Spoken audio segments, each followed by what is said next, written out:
All right, good people around the world. What's going on today? Big Matt Diamond Dean is back in the house.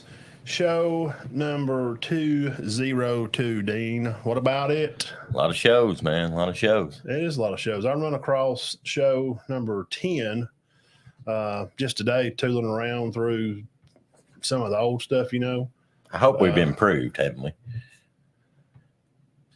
What's going on, Jeff? Good to see you on here today. Surely to God we have in 202 shows. It was fun at first, though. I mean, it's still fun, but it was fun at first. Yeah, we had a Decker, Shane, he had a internet radio station, and I just kind of approached him about doing, hey, would you like to add sports? And it just kind of went from there, and he helped us produce, and we recorded, and he would go back and edit the video. So show 202, here we are. I mean, it's just weird it's become it's easier now. Oh gosh, yeah. I used to get nervous. The first probably 50 shows, man, I would just be by show 100, it was nothing. I mean, we wasn't throwing up nervous, but we was nervous. Yeah. Probably by 100, you settle down. You just have to keep doing them. And that's the thing, anybody out there that wants to do, this kind of stuff, good content is important. I mean, making sure that you do have a good clue of what you're talking about. I mean, of course, that's important. Just being consistent, being on time, being at that 6 o'clock time every time you say you're going to be on. Yeah, that's what's important. Not 6:11, 6:30. No, it's not going to work out. You won't have a show on your own. No. You may be able to go off and do other stuff, but you got to be consistent. YouTube is a consistent animal. People want, people like that consistency. So thank you guys for hanging around with us for, some people on here have been with us for the whole time. A long time. We've had some come, some go. Yeah. Not many, though. Well, and it's usually because the kids graduate. Right. Their kids move on and they're not playing anymore. So, they may pop back in and out during the season. Like right now, we'll see some old faces because they want to see some college stuff. Mm-hmm. But the high school stuff, fades in and out.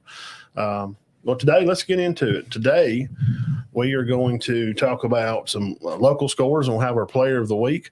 And we're also going to do, Pac-12 quarterback play is as predicted.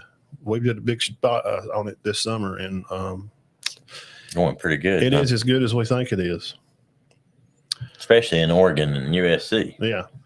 What else today? Well, we're also going to go over, obviously, college scores from yesterday, what we're going to be seeing next week on the college scene in week 3, and we're going to discuss where me and Matt, we're right and wrong on our predictions. Yeah, come back and hang out with us. Show 202.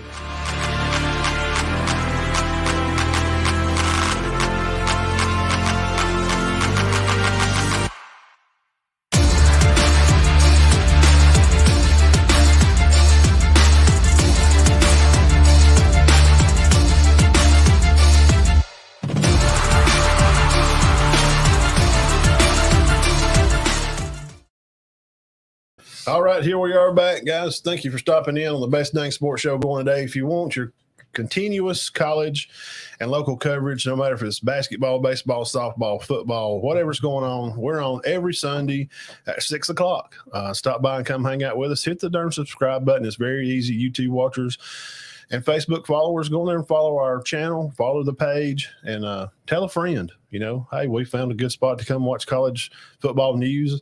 There's no crap. There's no politics, no yam. We just kind of get to it, and we just shoot the breeze about it, and we welcome comments and everybody else's ideas, just like we do anybody. That's just what we're doing. We're just hanging out talking. Yeah. It's like talking to you guys, so we're just talking with y'all. So we appreciate it. And also, player of the week this week, we're going to get to that here in just a little bit. Right now, we're going to kind of run through. You can see the scores on the bottom of the screen. Dean, tell them about some scores around the land. I'll lead off with one. Cedar Bluff falls to Woodville for the first time in their matchup time that they've played, 38-27. And Spring Garden fell to Wadley 41-7. Well, some other action around the county. Well, Center beat Good Hope 35-0. And Sandrock lost to Pisgah, which there's no shame in that. Pisgah's one of the best teams around, 50-7. Yep. And Piedmont, we kind of halfway consider them local. Yeah. I mean, because it's right on the line. They lost to Sylvania, who's also a very good team. Not don't hang your heads down, Piedmont, Pinto, and the guys. That's And I seen that they got like Plainview this week and Yeah. Ohatchee next. Got a tough schedule. Then they got Geraldine on down the road. the schedule. And I've said this before, and people that know us or people we chat with. And Piedmont's got the toughest schedule in the state. Well, let me say that region. If you're in that 3A region, I don't know what region it is. Guys, I'm just saying, go look at 5, 6, 7A. Mm-hmm. Look at regions, and then go look at the wins. Look at the championships for the region.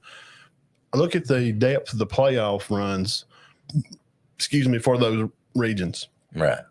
And I'm gonna tell you, I may be wrong. I may be, but I'll put that schedule up against anybody's in the state. That region, man, those teams make such runs. Well, you got Sylvania, you got, of course, Piedmont, Ohatchee, Geraldine, who's loaded. And I'm not saying they're a bad team, but if Oaks Bluff's one of your easier games, you've got a tough schedule. Yeah, just saying. And also right up here, just above us too, Coach Wingham, they get a win this weekend, big win over section. Now they will have I got Pisgah. Pisgah. They got Pisgah coming to the house Friday, and Cherokee County is going to have Aniana. And I hadn't been to Cedar Bluff or Sandrock game. They're on my schedule for the next two. So I'll be at Cedar Bluff Friday. I'm on. Now Sandrock goes to. Who does Sandrock play this week? They got. I know Spring Garden's got Victory Christian. Yeah. And Cedar Bluff and Galesville square off in the Battle of Highway They got section. section. Yeah, Okay. they're- Sandrock and section. Yeah, they host section. They're at home. But the big game of the week, closest, is Collinsville and Pisgah. Yeah. That's huge. Yeah, That's that's huge.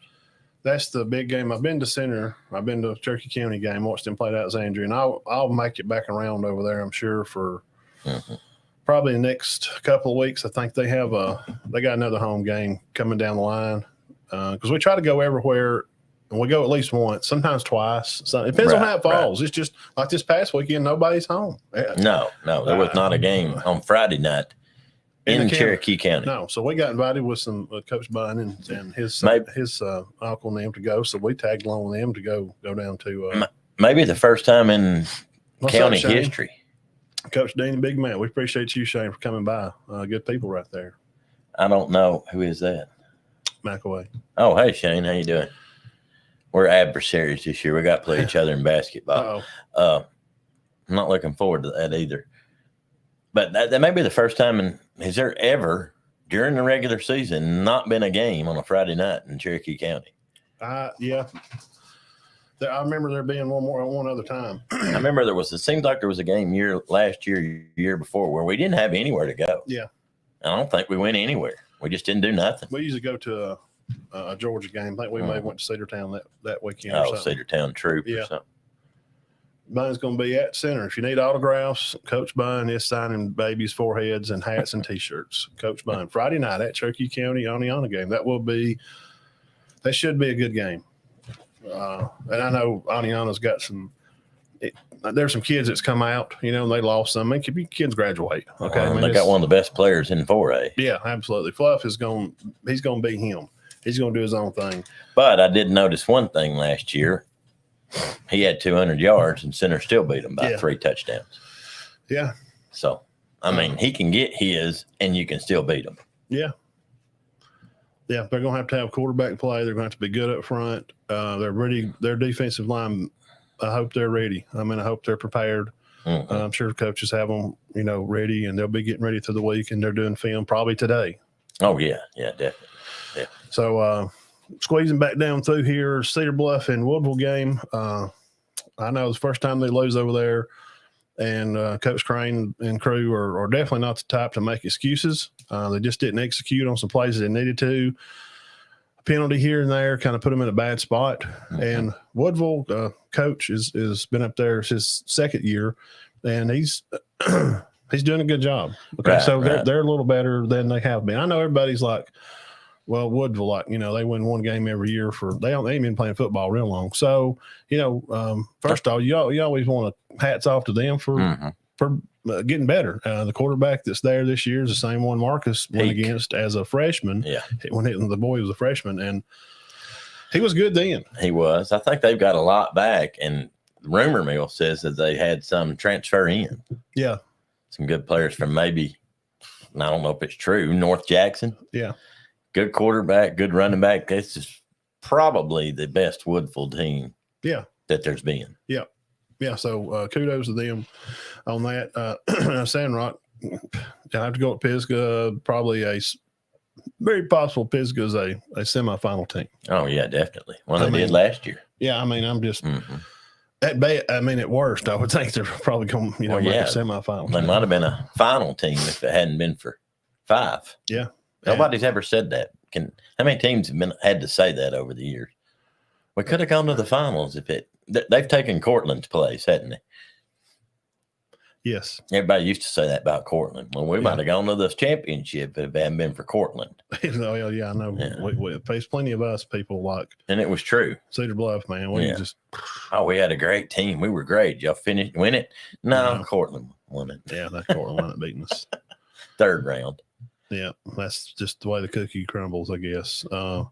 And so, Coach Heath, nothing to, just be all distraught about for that. Pisgah's a good team. I know they don't want to lose a game. And they got section this week. I'm going to try to roll in. This is hard, man. I know we try to be everywhere at once, and I just can't be.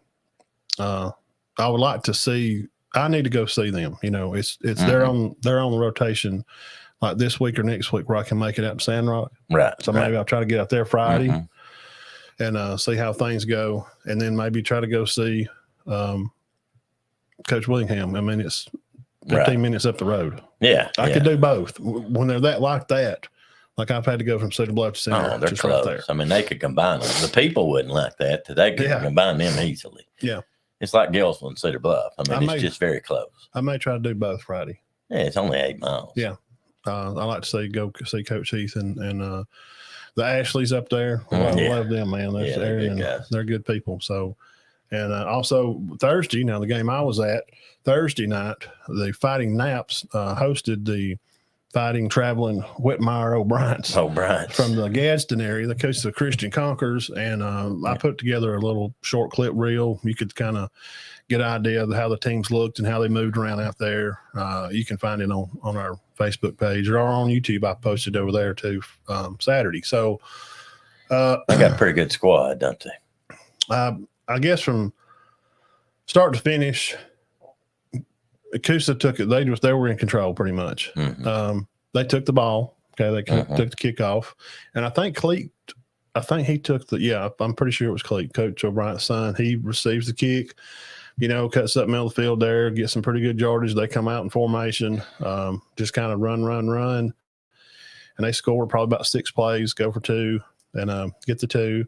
And Gelsel and Timothy's boys, Kyle and Cooper, they get the ball and they move the ball around a little bit and had a run here or there, spring one around the right end, got a few up the middle, wound up punting. And I know one time Coosa kind of muffed taking the punt. And Gelsel, they didn't get it back that one time. So Coosa has the ball, same thing, run, pass. They get back down there, score again, go for 2. And it just kind of went that way, pretty much the first half. And towards probably the starting of the 4th, end of the 3rd, you start seeing a lot of little guys coming in on the field from Coosa, letting other guys get some play time. And I have to say that Coach Knapp, and I'm not just saying this, I'd say it off air in the middle of the street. He always finds a gold line in, like one play they have he bootlegs a lot. He'll pull that bootleg out a lot. Right. They roll out and he hits a pass on the side, and I think they got 2 or 3 yards. And even in a loss a yard or something, he always finds something good. Like, hey, we didn't make but a yard, but he'll say that's a good decision to throw that there. So you just have to appreciate, the time that him and his coaches put in. Right. And when it's 150 to nothing. That's your track record. Yeah. These kids over there run just like your kids do at Auburn High School. They practice just like they do. Not the same because it's not the same, but you understand what I'm saying. Right. Not a lot of depth. 6 ninth graders. He starts 6 ninth graders. And Sandrock does too. So at least probably 5 or 6. Those things like that, being there at the game. Mm-hmm. And it just is what it is right now. But if anybody can battle through it, make it through it, Brian, he'll be okay. Well, their But first the of their school's so schedule small. was brutal. The school's small. Yeah. The area's small. There's just not a lot of people over there. No. Like you said. So hats off to him. What I'm saying is to Brian for hanging in there. And he always finds, a coach could just drown a kid in something negative. And it's 150 they've lost 150 to nothing. They ain't it'd be so easy for him to be, No, he don't. But he don't. He finds something every play. He just hats off to him. And Heath don't either. Heath don't either. No. You find something good about whatever in these bad situations. And you got to get off these. If you are, I don't know if anybody is. You got to get off a guy. If a guy's starting 6 ninth graders, what do you say? Come on. Just support them. Just support them. Yeah. Which I don't know if anybody's on either one of them, but don't even start that. Come on. Yeah. Just have some. Just remember, these are young kids from a small little county up here in Northeast Alabama. They're just playing football because they love it, and they won't. Most of them never will do nothing but just be like me and you. They'll be teachers or they'll be workers somewhere. So just support them wherever you're at in any part of the town. Support the kids, and it is what it is. So a lot of times when you're heavy with young kids on the team one year, a couple of years down the road, you're usually pretty good. Yeah, it's going to turn around. Yeah. And for Coach Heath, we know that much. He's got some size on the line. They're okay, but they're young. You got a freshman quarterback, and he can play football. I'm telling you, I've been over there in the summer, and Alex, just Ace's little Ashley, the one that was there last year for a couple years playing, this is his little brother. Oh, yeah, he's going to be good. And when they would kind of fuss with each other,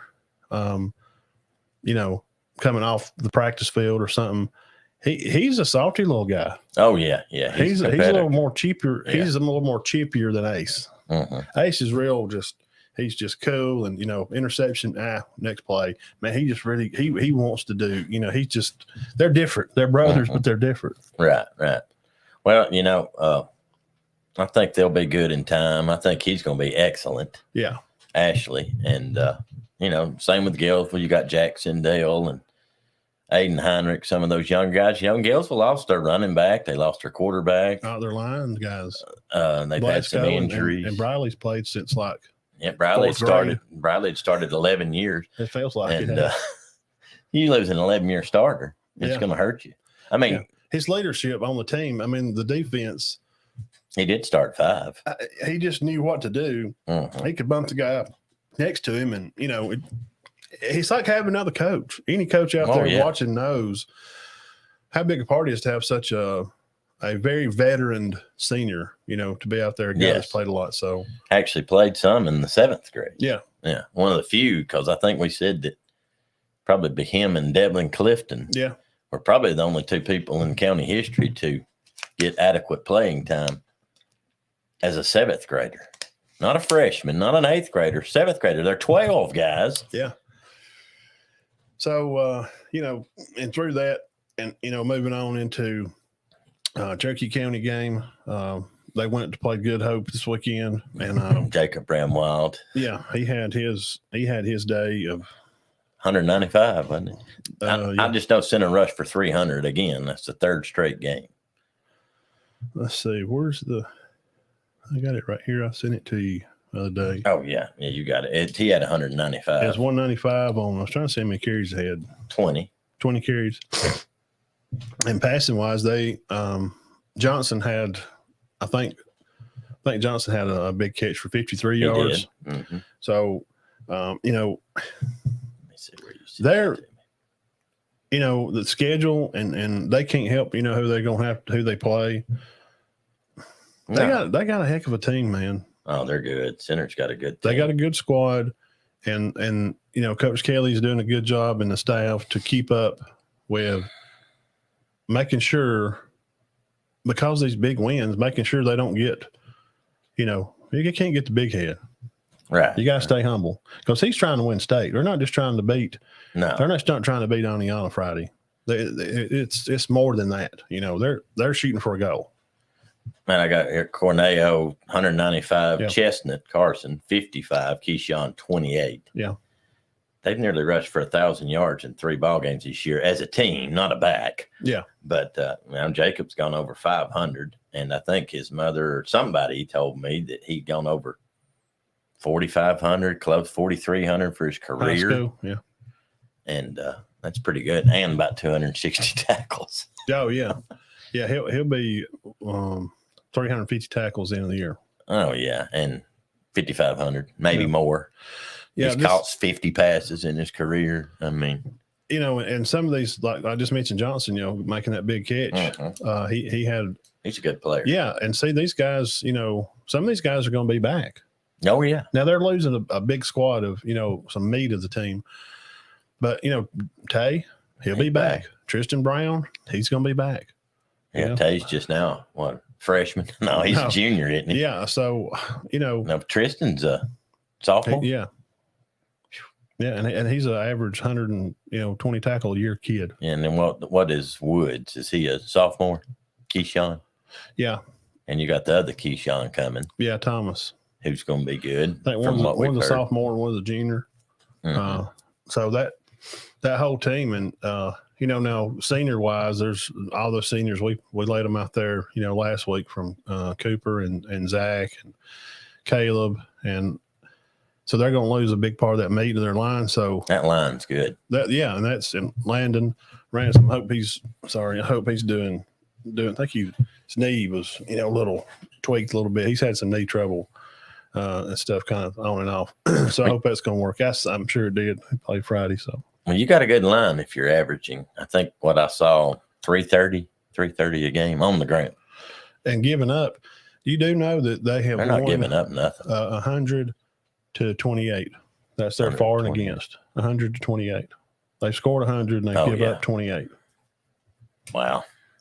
28. That was just quick math. It may be 99, but you know what I mean. It's not. It's Oh, and no, Pretty- they're over 100. I yeah. think. It's pretty different. So When they're not giving up any yards, Piedmont had 150. I can't imagine Good Hope will not scoring, gaining many. You were at the Alexandria game. Did they have 150 yards? They did score a couple of times, I But- don't think so. I mean, but 70 of Piedmont's was on one play. yeah, So Piedmont runs 35 plays and gains 150 yards. Yeah. In 34 of them plays, they gain 75. yeah. So, I mean, it's a stout defense.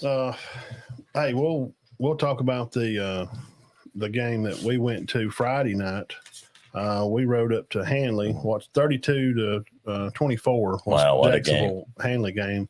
It kind of started out. We'll talk about some 4A right there just for a second. We'll give our player of the week. Kind of that game, Hanley was pretty much seemed like in control. They just was probably most of the game. Oh, my gosh. Now it was 14 to nothing, and then they kicked field goal like 14-3. Yes, 14-3. So we was like, well, And Wadley's just up the road. We may though, is this going to be bad? I mean, we'll go up and see Spring Garden. though they thought it was going to be bad. Yeah. But Now tell them what happened after halftime though. Jacksonville gets the ball after the half, Jacksonville's quarterback's good, and That's he what it has an says. excellent receiver, Fisher. Tyron Fisher. And he threw to him. If you had to guess, he caught 9 balls for 150 yards, but he probably threw to him 16 times, didn't he? Yeah. I mean, they kept Hanley on their heels all night with him. They had to double cover him. He made great plays. Separation's good with him. He Yeah. gets away from the defender pretty well. And those Hanley guys, they're just athletic all over the place. Their athletes are all over the place.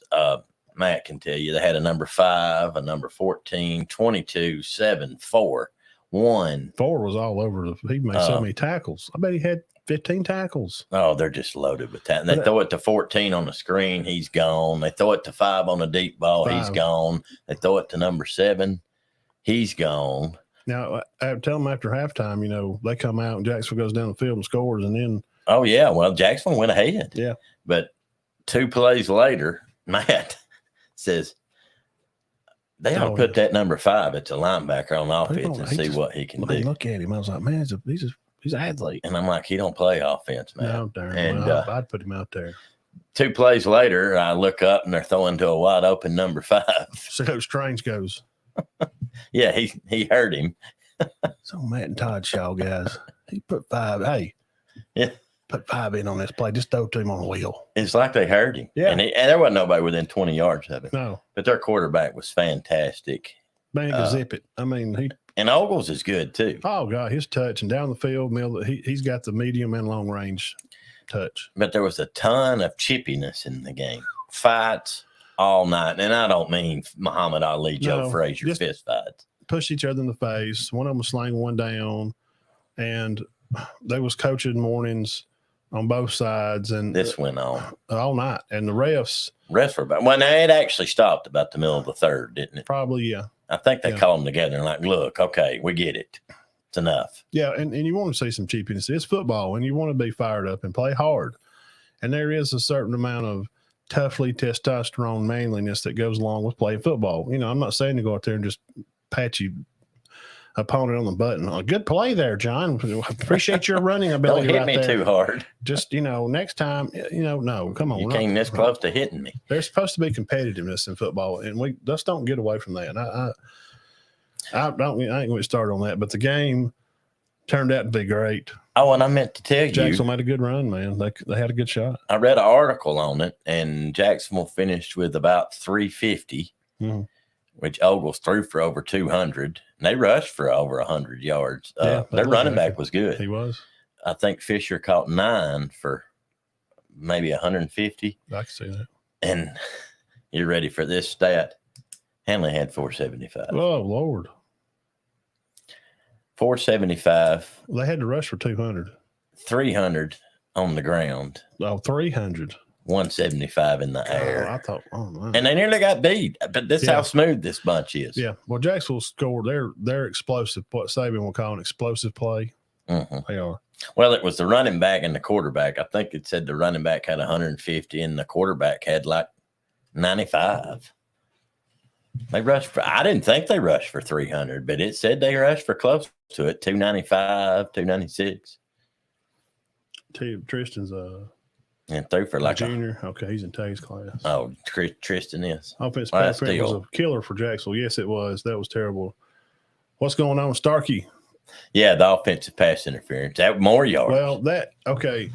Well, we'll mention that, and we'll move on from this, and we'll get to our player of the week. Jacksonville's going. This is fourth quarter. 5 minutes left. I think it's like 5:40. 26-24, right? And Jacksonville's going down to win this game. Run the ball left, run the ball right, little quick slant. Then they get up about the 40. Mm-hmm. No, Fisher takes off up the sideline. One-on-one, they tried to do a lot of trips right and put him left. They put him on the wide side of the field and get single coverage, and the kid from Hanley was all over him. Most of the time, he would have his hand on him. I mean, it wasn't like he was just wide. He was never wide open. No, not much. This time, he takes off. He kind of makes a step in, goes back up the sideline, and he kind of gets over behind the kid a little bit. And Ogles just drops a dime right out in the bucket in front of him. He kind of dives a little bit and, catches it, rolls, gets up, sets the ball down, flag comes out. Mm-hmm. So we're like, well, I don't. Kind of late. Yeah, and I just thought, well, the first thing I thought was, well, that's unfortunate for Hanley because I don't think it was defensive interference because he really wasn't that close to him. There was enough separation. He was away. He was further than arm's distance reach away from him. You know what I'm saying? Mm-hmm. They called offensive interference. Yeah, they said he pushed off. We didn't see it. I watched him because I knew they were going to throw to him. I don't know. I didn't see it, and that changed the game. Yeah. I'm not saying they would have won, but they had a hard time stopping Hanley. Hanley gets the ball back. 2 minutes, 20 seconds. They get down there within the 10, fumble the ball. On the 1 or on the 3. Fumble the ball, the one going down the left, not that one. Mm-hmm. Later, and they fumble. Jacksonville gets the ball back, and they're marching down the field to win the game. And we're like, well, we started to get up to, kind of start moving that way. And we're standing up there on the top on the visitor side, and, gets to under a minute. And, man, they're going down the field. And they kept sacking. they stopped him on third. It wound up being fourth, and he sacked him again. Ball game's over. The game ends on Hanley sacking Ogleson. They really got after him. There on that 5 last minutes. drive. Yeah, big time. I mean, they had a number 4 that was hard to block, hard for any lineman to block. They had a fast D line. They had the big D line and they had the fast D line. 68, 5, 4. 4, I don't whoever he is, tell me. Somebody drop me a name for number 4 for Hanley. Oh, Good he God. had 3 at least. 3 at least sacks. No, I would say 6. He had 15 tackles. Every time somebody was tackled, left or right side of the field, he was in the pile. Oh, He was. good. I mean, if he didn't get him, he clean. You know, I mean, he was there. Yeah, they're both good. I mean, great catches, good kick returns. How many good kick Yes, there returns was. did we see? Both teams, special teams, are lock on. So that 4A South guys, for our bunch up here listening, you better have your pancakes well done and a full bottle of syrup.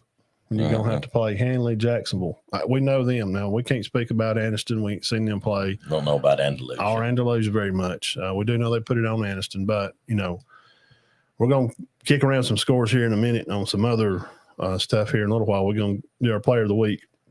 I was impressed with Jacksonville. Oh, sure. They had a shot to win there at the end of the game. Hanley, it was their game to win. They're at home. And if there had been a point spread, which there's not, and you're just going by what you hear out, and it wasn't even supposed to have been close. Yeah, supposedly it was like Hanley, you felt like was favored by 2 touchdowns. And I felt like they were better than at one point, but then I thought Ogle's poise was fantastic. Well, after halftime, whatever coach got through to their head in halftime, they come out and go down the field, and they've got a ball game. Oh, yeah, quick. Yeah. So with all that being said, this is the favorite part of the show that most people come in and just, you know, want to see. So let's just go right over here. Dane, this young fella here has, you know, been a part of the county for a long, long time, and he needs no introduction of who he is. Everybody knows him. He's a great young kid. He's not a kid. He's a young man. And I've known him for, I guess, probably about all his life. And, you know, he's going to probably get a lot of other awards, which he won a lot of other awards last year. Yeah, I don't think this is his first start. No. I don't think. So congratulations this week. Big Diamond Player of the Week. Jacob Cornejo, 195 yards, 2 touchdowns, 20 carries. He's going to go over. I think I read somewhere that he had 560 already this year to go with the 2,600 he gained last year. Yeah. I like watching him play. Yeah. And I enjoyed watching the Hanley running back play. He ran hard. They reminded me a lot of each other. Yeah, the pitter patter of their feet. And if they coaches, you know, teach kids all the time, you know, not to always keep your feet, even linemen, keep your feet moving. That's how you're moving your bodies with your feet when you're moving. And Jacob just keeps picking them up and putting them down. And I'm sure he's going to pick them up, put them down a lot this Friday night. And good luck to them Friday night. You better bring him if you're going to tackle him. Yeah, you better have your arms. Look, and I've told this story once. When my son tackled him, he said it was tough. He was a 9th grader then. He was a freshman, and he said, I had my, you know, your shoulder in the middle of him, and your arms around him. You're trying to, and his legs or his thighs are hitting me in the face because he won't stop pumping his legs. And then he said, I'm glad he's going to be a senior. We'll have to play him next year. I said, no, he's a freshman. He's a freshman. Remember, in Pee Wee, he was 2 years behind us. Oh, God. I'll be honest. If I was a high school linebacker and I knew that he was going to be running at me 20 times a game, I'm not going to say I would be scared. I would go out there and do it, but I would not be looking forward to it. You can't, with guys like him, and I don't know what I'm talking about. I mean, really. You really have to bring your game. You can't just go up and then decide like midstream that you're going to tackle. No. Kids like Jacob. It's got to be during the week of practice building up, and that night you need to have made your mind up that you have got to that run through the tackle thing, what we teach all the kids, run through. You're tackling the ground behind him. You want to go through. You have really got to make your mind up, and you can't just slow down when you get to him and think. But what happens is you run hard right at him and tackle him, and you kind of get your head there and you're ready and you're going to throw your hands and go to get him, he stops, puts the brakes on, and you kind of miss part of it, and you kind of arm tackle. Then he takes off again the other way. He's just hard, man. I mean, I've just seen it. Those videos I put up in Andalusia. Yeah, he's running right. He goes up the sideline, and here comes the kid at an angle. He stutter steps to make the kid stay inside and not to go to the sideline with him. Then he goes back to the sideline. Then he cuts. Then when that kid commits to the sideline, then he goes back left to the field and meets a guy, runs over him, and then pushes down another. You see what I'm saying? His instincts are just very good. Well, it's got to be frustrating to hit him hard, and you go down and you think, I walloped him. And you look up and he's gained 9 more yards. Yeah. And that happens. Yeah. That happens a lot. And he's very deserving. I mean, y'all know that. Yeah. Congratulations, Jacob. We're not going to get complaints because Jacob Corneo is the player of the week.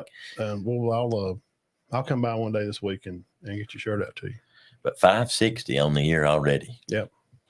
Yeah, that's it's not real surprising. We look for him to have a good year and the team to carry on and have a good season. And they're going to get right in here to more region play this week. They'll be hosting Adiana, and we'll kind of go back through again here, and I'll tell you one more time. Cedar Bluff is hosting. I usually make a little video for this. I just do. Battle Highway 68, Dean. It's this weekend. I played a lot. If y'all interested in just small town football, and if you don't have a team to go to, if you're not going to Cherokee County Adiana game, the big game here in town, right over the bridge, Cedar Bluff, and get you something to eat. Battle Highway 68. I think it's the 93rd meet, 94, something like that. What was that we figured up last year? It was like 8 or 10 times. It's been a 1-point game. Yeah. It was unreal. Ridiculous how many times it's been a 1-point game. Yeah. The only time they didn't play was like, World War II times. Right. Which is understandable. Yeah. Communities, sometimes they would come together during those times. They didn't play football. Sand Rock will be hosting section. Good luck to Coach Heath and Bunch. I'm going to probably be out there to see them kick it off. And then Spring Garden, we've been out there a week before, caught the Coosa game with them, and they traveled up to Wadley. This past weekend, they will host Victory Christian. It's homecoming this weekend at Spring Garden. Victory Christian. Yep. We're going to go see all the ladies dressed up and the guys looking all sharp for homecoming. Victory Christian will be out at Spring Garden.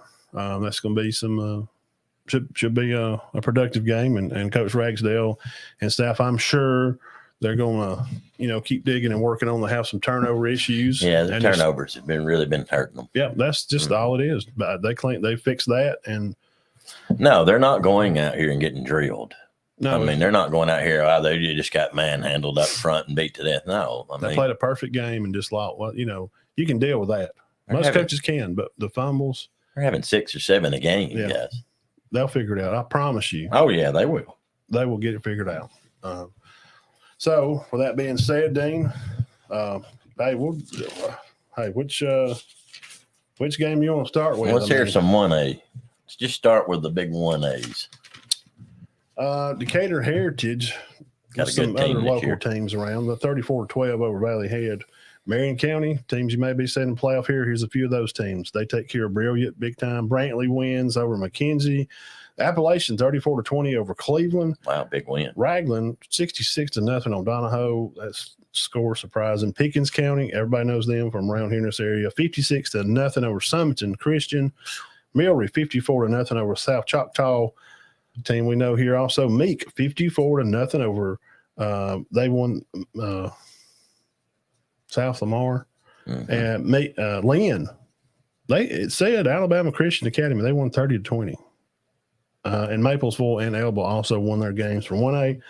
2A, BB Comer takes care of business over Woodland. I'm sure they've not lost, have they? I don't think so. No. What was their Kamari Harris? Yeah. That's the guy to watch for. What's the score there? Sorry. 45-0. Okay. Lynette also takes care of business. 5 takes care of business, 53-0. Collinsville, we mentioned that earlier, 39-6 over Section. Section will be down at Sand Rock this weekend. Ider Hornets. Yeah, Tyler and Bunch up there. The number one fan of Matt and Todd Show, shares everything we ever do and loves everything we got. He's our fan of the week. Absolutely, every week. 28-21 over Whitesburg Christian. Real Town, keep on them. They beat Lafayette 41-6. Lexington takes care of business up at Red Bay, up at Mississippi Line. One of the longest drives I've ever made in my life. Oh, my Lord. That's not one you want to go on a bus, is it? No. Well, it's terrible. Red Bay. I'm going to look that up later and see how far that is. Probably 4. We went to Hackleburg one time, and it was 300 awful. and 300. It was 3 hours and 10. I don't know. But it's 2-lane road the whole way, pretty much. Isn't it? Maybe some 4. No, there's nice 4-lane, like on the hills, just as you can see Mississippi when you get over there. Yeah. And we stopped at the store there and got a drink, and she said, "Oh, well, y'all out of town?" I said, "Yes, ma'am." She said, "Playing football up the road here." And she said, "Oh, okay. Well, I just let you know they bring their refs with them to all the games." And I was like, I mean, really, I'm getting this information like as From a store lady. Yeah, like if it's like, wow, okay, all right, and it was true because the ref spotted the ball a yard short every time he spotted the ball for Cedar Bluff. Every time, and I called him out on it, and he noticed. I noticed, and he still kept doing it. I said, "I can see you doing it."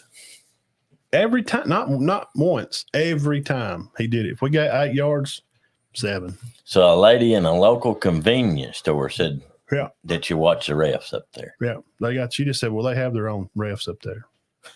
I'm not trying to call. She's a Red Bay fan. Well, yeah, I mean, I guess I'm not trying to think. call them out. The kids, it's not their fault. I mean, they work hard and they got a good staff up there. But 3A Gordo 25-18 over Winfield. Dadeville gets the win over Weaver. Good one, 26-20. Ohatchee 34-33 over Westbrook Christian. Wow, I heard Westbrook went for 2. Yeah, and did not get it. Which that that's doesn't okay. shock me with Coach Smith. Coach Smith, that's all right. He's won a lot of games going for 2. He's building something over there, and he's wanting to see where they're at. Right this year, he probably wants to see how they're going to fight. Right. How are they going to respond? He wants to know how they're going to be next week. Sounds like they might be okay. Mobile Christian gets the W over WS Newell. Hoax Bluff 37-7. Is that right? I mean, yeah, Hoax Bluff coming on. I heard Hoax Bluff was supposed to be okay this year. Coach Sexton, we need to get him on the phone here. Probably next week. Let's get him bring him on here. They played Geraldine this week. Yeah, let's get him on after that game. Talk to him. All right. Speaking of which, 35-3 over Plainview. That's scored. Wow. That's stout. Sylvania 23-7 over Piedmont. Talked about that earlier. And this team here, our circle, Randolph County 38-28 over Childersburg. I'm telling you, Randolph County team, that region, they're sneaking around. They're going to be good. They're going to be good again. Just watch what I'm telling you. Mars Hill gets the win. Lynn also won 2. Madison Academy 26-21 over JB Pennington. I bet they've been a good game. Who was that? Madison Academy. Yeah, JB Pennington. Yeah, I've heard JB Pennington's pretty good this year. Winston County, they get the win. Moving in here last for just a second. 4A football for Cherokee County teams made run around. Priceville, we know about them last year. 48-21 over Madison County. Priceville's good. They are. Anniston 47-14 over Munford. Munford's lost a big, huge crowd. Surprising score here. Dessler 55, West Limestone 14. Yes, they're good again, huh? Yeah, they're all. I had them. I had them playing center later on. Something happened. They lost a game that I didn't expect them to. I can't remember who beat them. It was surprising. Like, what? I kind of thought Dessler would be a little corner. They took a win. Montgomery Catholic won. They won? Wow. And Dora won their game also. Dora's got a good team. Big team. Circle this team. Cherokee County fans right here. Jackson Duckworth is their quarterback. He's like 6'3", about 220. They say, from people I've chat with on Facebook and Twitter, he's Cam Newton-like. Really? Jackson, that's who center beat in the state championship in 2009. And they've won a couple since, I think. If history repeats, that would – wow, I'm just saying. I'd like to see that rematch. Listen to this. They beat Orange Beach. Oh. 50-0. Oh. That's not good. Orange Beach. That Orange Beach teams, they got that area has predominantly. I don't know them real personally. I could call Andrew right now and get a whole lineup, the whole staff, right, and tell you who's juniors and seniors. He knows it. He interviews coaches down there. Addison gets the win, and Aniana 43-24 over Hansel, Tracy County will be playing this weekend, Aniana. So Aniana's coming off a good win over Hansville. Hansville's not always the best for a North. No, they're not, but that's still a good win. Yeah, it's just that area of where it just is what it is. Mm-hmm. Etowah, some other news. Etowah gets Asheville 42-13. West Morgan 83-53 over Brooks. I seen the score and I had to write it down. 83. West Morgan 83 points. You had to score on every Sheesh. possession. You had to, and some kickoff and some defense sheesh. touchdown. Ramsey wins big. Gulf Shores, Leeds also wins. Southside wins their game, and Viger. So these are teams that you hear they're winning games. I heard Southside's quarterback, who's very good, was out for the year. Oh no, Bo! Please tell me that's not true. Sorry, out for the year. Naismith. Knee. Yep. Oh come on, man! I hate to hear that. I don't. Man. He was actually ranked in the Gadsden Times area, one of the top 5 quarterbacks. Yeah, I know. Done. Somebody fill us in on that. Quarterback at Southside. God dang, man. I don't know what his first name was. I know his last name's Naismith. I remember reading this summer him to be a projected. Oh yeah, he's good. Darn. But maybe he'll come back, bounce back, and play some. Let's go over here to the comments, Dean, and see what's going on. 149 miles a week. So I guess you're talking about Red Bay. The one way, it's 3 hours. I told you. I think it was 3 hours. Yeah. That's a long drive It across is. the state. Oh, that's terrible. You look on the map and you're like, it won't take no time to get to Mississippi. Bus trip. Yeah. Jenkins plays Carrollton at home. Okay. It's 4.5 hours from Savannah to Carrollton. Oh, Lord. They're leaving after the game. Oh, God, you'd hope it's on a charter bus. oh yeah. You know, them boys ain't riding school bus. You just get on a big yellow one. This ain't Cedar Bluff, Gills, or whatever. All right, bus 50. Y'all get on bus 50. Wormy's getting the bus crunk up and he's got his cigarette. And all right, get on, sit down back there. Roll them windows up. Little idiots. I got the air on. Oh, we got no air. Oh, gosh. Y'all, God, Who that would drove be y'all's awful. bus? Huh? Who drove y'all? I Did think Wormy? Wormy did. Yeah. He had no. Him and he did some, and Toe did some. Yeah, David. Yeah, David Luttrell. No toe. That was our 2 bus drivers. Great guys. And I think Myrick probably drove some. I think he had his CDLs. Bullen and Mintz and Brian did not. Yeah. But I think Myrick did. But I do remember Little Toe driving us. Good people, man. And I hope when I look back on my life that Wormy drove us too. Well, we loved Wormy. Oh, God. Everybody man. loved Wormy. Who didn't? I mean, he cut that grass in that old 48-inch deck snapper mower, and the grass look better. I mean, just as good as it does. Oh, now. yeah. Don't I it? mean, and yeah, he didn't have a zero turn out there in No. one of these high-tech Husky barn. 48-inch snapper with the bar. Yeah. Head up, kind of down, kind of crooked, cigarette. God, he's a good guy. He had to have drove us some. I remember Yeah, because probably. he was at games constantly. Oh, yeah. But I do remember Luttrell David. definitely driving us.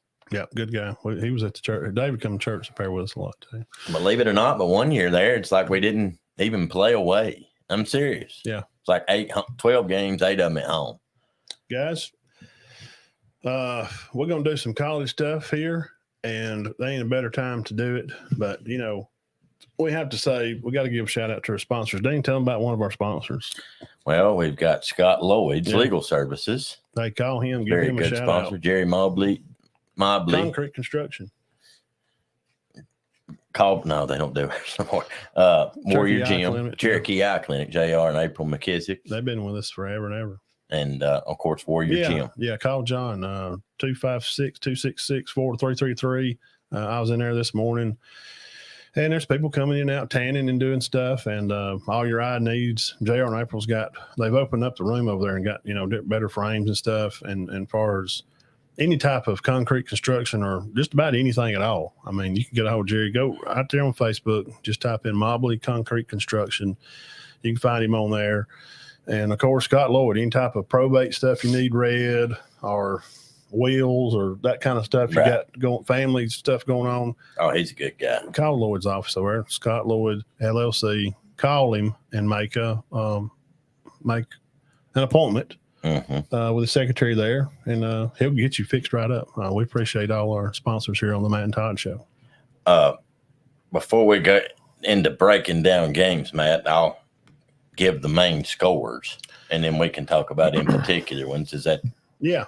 Okay, this is just a rundown of the scores. Okay, Wake beat Vandy 36-20. Yeah. Notre Dame beat NC State 45-24. Colorado goes to 2-0, beats Nebraska 36-14. K-State 42-13 over Troy. Ohio State beat Youngstown State. I don't think that shocked anybody. 35-7. Penn State beat Delaware 63-7. Georgia beats Ball State 45-3. Utah and Baylor 20-13. Yeah. Utah won that at the end. Clemson goes on a 45-0 run in the second half to beat Charleston Southern 46-17. Kentucky gets by Eastern Kentucky 48-17. Miami beats Texas A&M 48-33. Michigan beats UNLV 35-7. Ole Miss beats Tulane 37-20. Arkansas beat Kent State 28-6.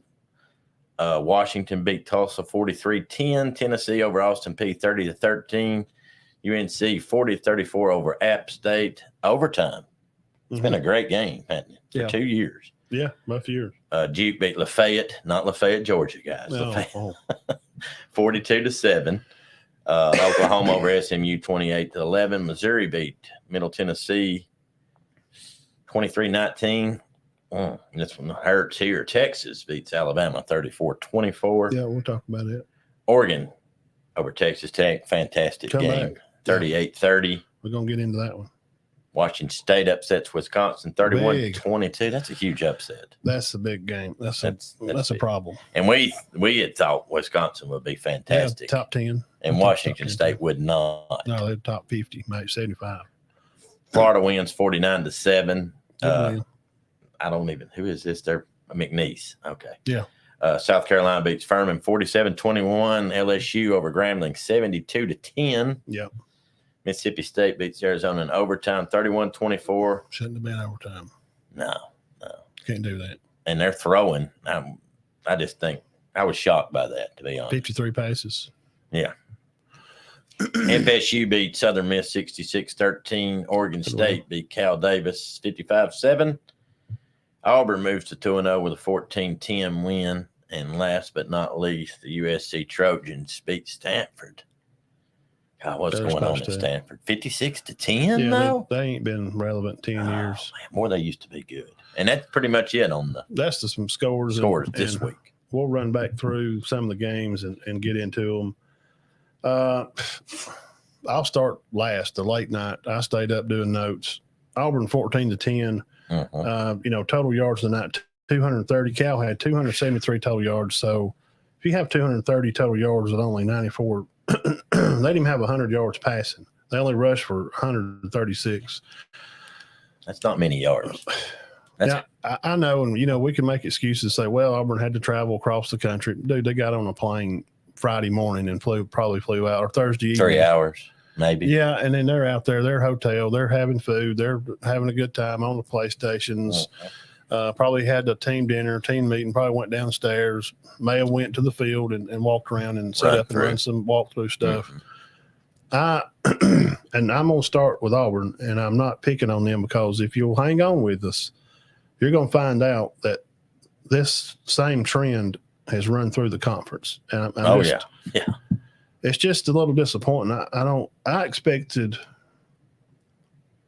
a 30-13. Yeah, no, I mean that's what I expected to hear. Yeah, I thought they would beat them pretty good. I mean, I had kill them picked to them. win. Get to our where we was wrong and right. We got some picks on there. Oh, hold on. They don't get that. Now I don't. Let me check. Go ahead. They had 7 penalties, but here's the problem. Auburn had 4 turnovers. And anytime if you're having turnover problems, that's never good. That's not where you want to be as a program. Oh, here it is. Now, there can always be excuses to say that, well, it's Coach Freeze's first year. Well, here's the thing. If you're going to make the excuse, if you're going to use that for a win to say, well, hey, it's his first year, he's fantastic, then you have to use that. I mean, you can't do it the opposite way and say, well, it's just his first year. We got a lot. When they lose a game, you can't say, well, it's just his first year, because it's either it's his first year he's good or it's his first year and he's not so good. And it's not even Coach Freeze. Auburn as a program, guys, for SEC people watching, remember they have not recruited well in the past 5 years or so. Okay, they ain't even been a top 10. Gus had, I think he had a number 7 class.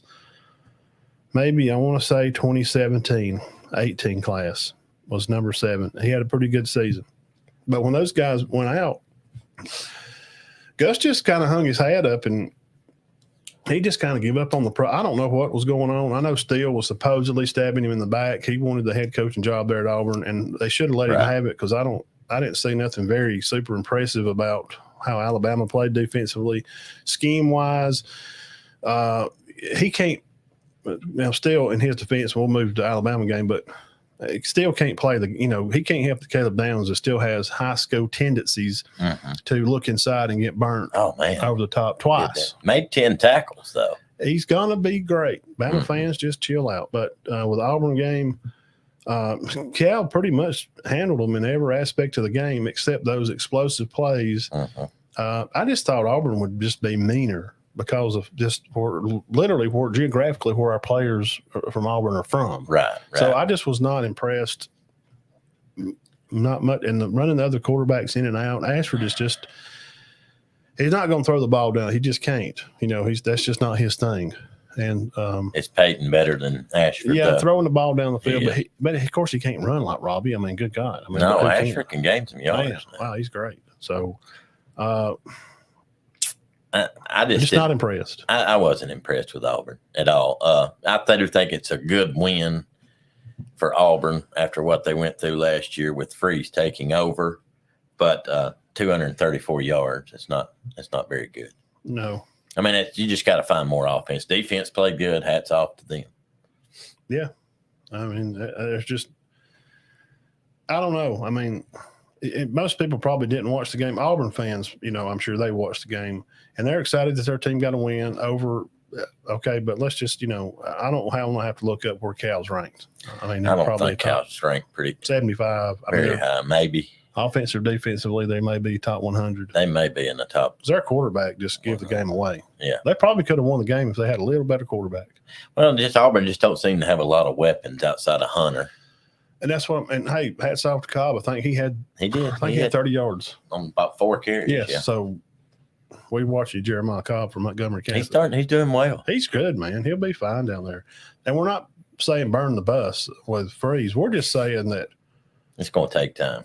Be patient. We picked Auburn to win 5 games this year, and there was people, dragging us saying, "Well, we're going to win 8. They're going to win the Iron Bowl." Yeah, I just don't know about that. Let's just.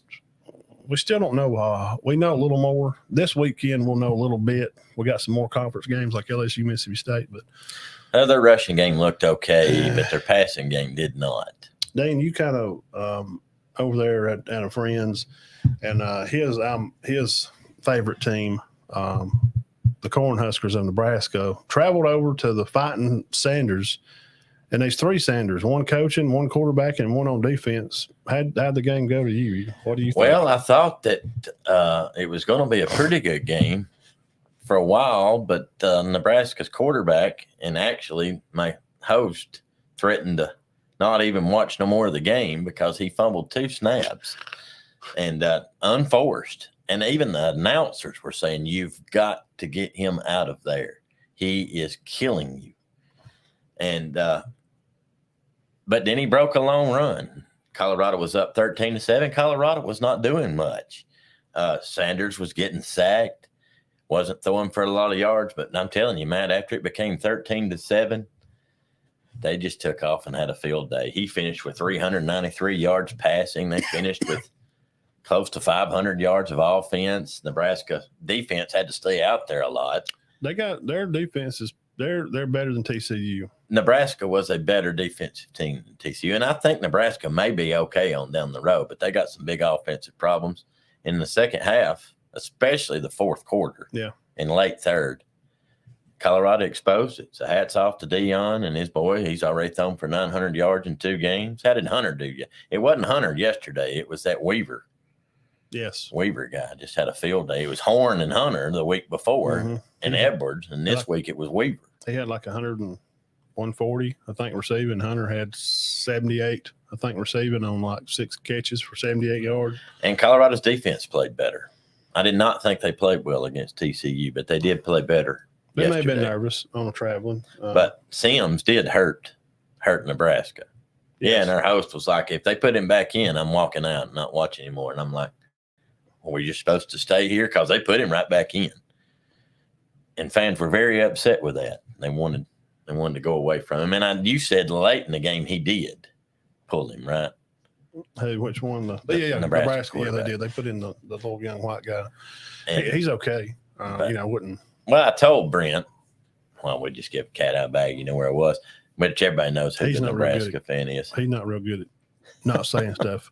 Well, Player of the week, over here at Spring Garden. Damn, I just told who it was. Well, if everybody don't know, he's only Nebraska fan. That anywhere in North Alabama. Yeah, Maybe anywhere. in the state in general. I don't know of anybody else that pulls for Nebraska. But one thing I forgot what I was going to say. 58 yards rushing for Colorado. That's something that's going to have to be addressed. They have 450 yards. They're going to have to be able to run the football. You can't throw the ball 50 times a game. I mean, what you say? Well, they're 2-0, but I mean, they're not beating world beaters. But I told Brent, I said maybe Nebraska's backup quarterback's terrible. 9 for 18 on third downs. That's 50-50.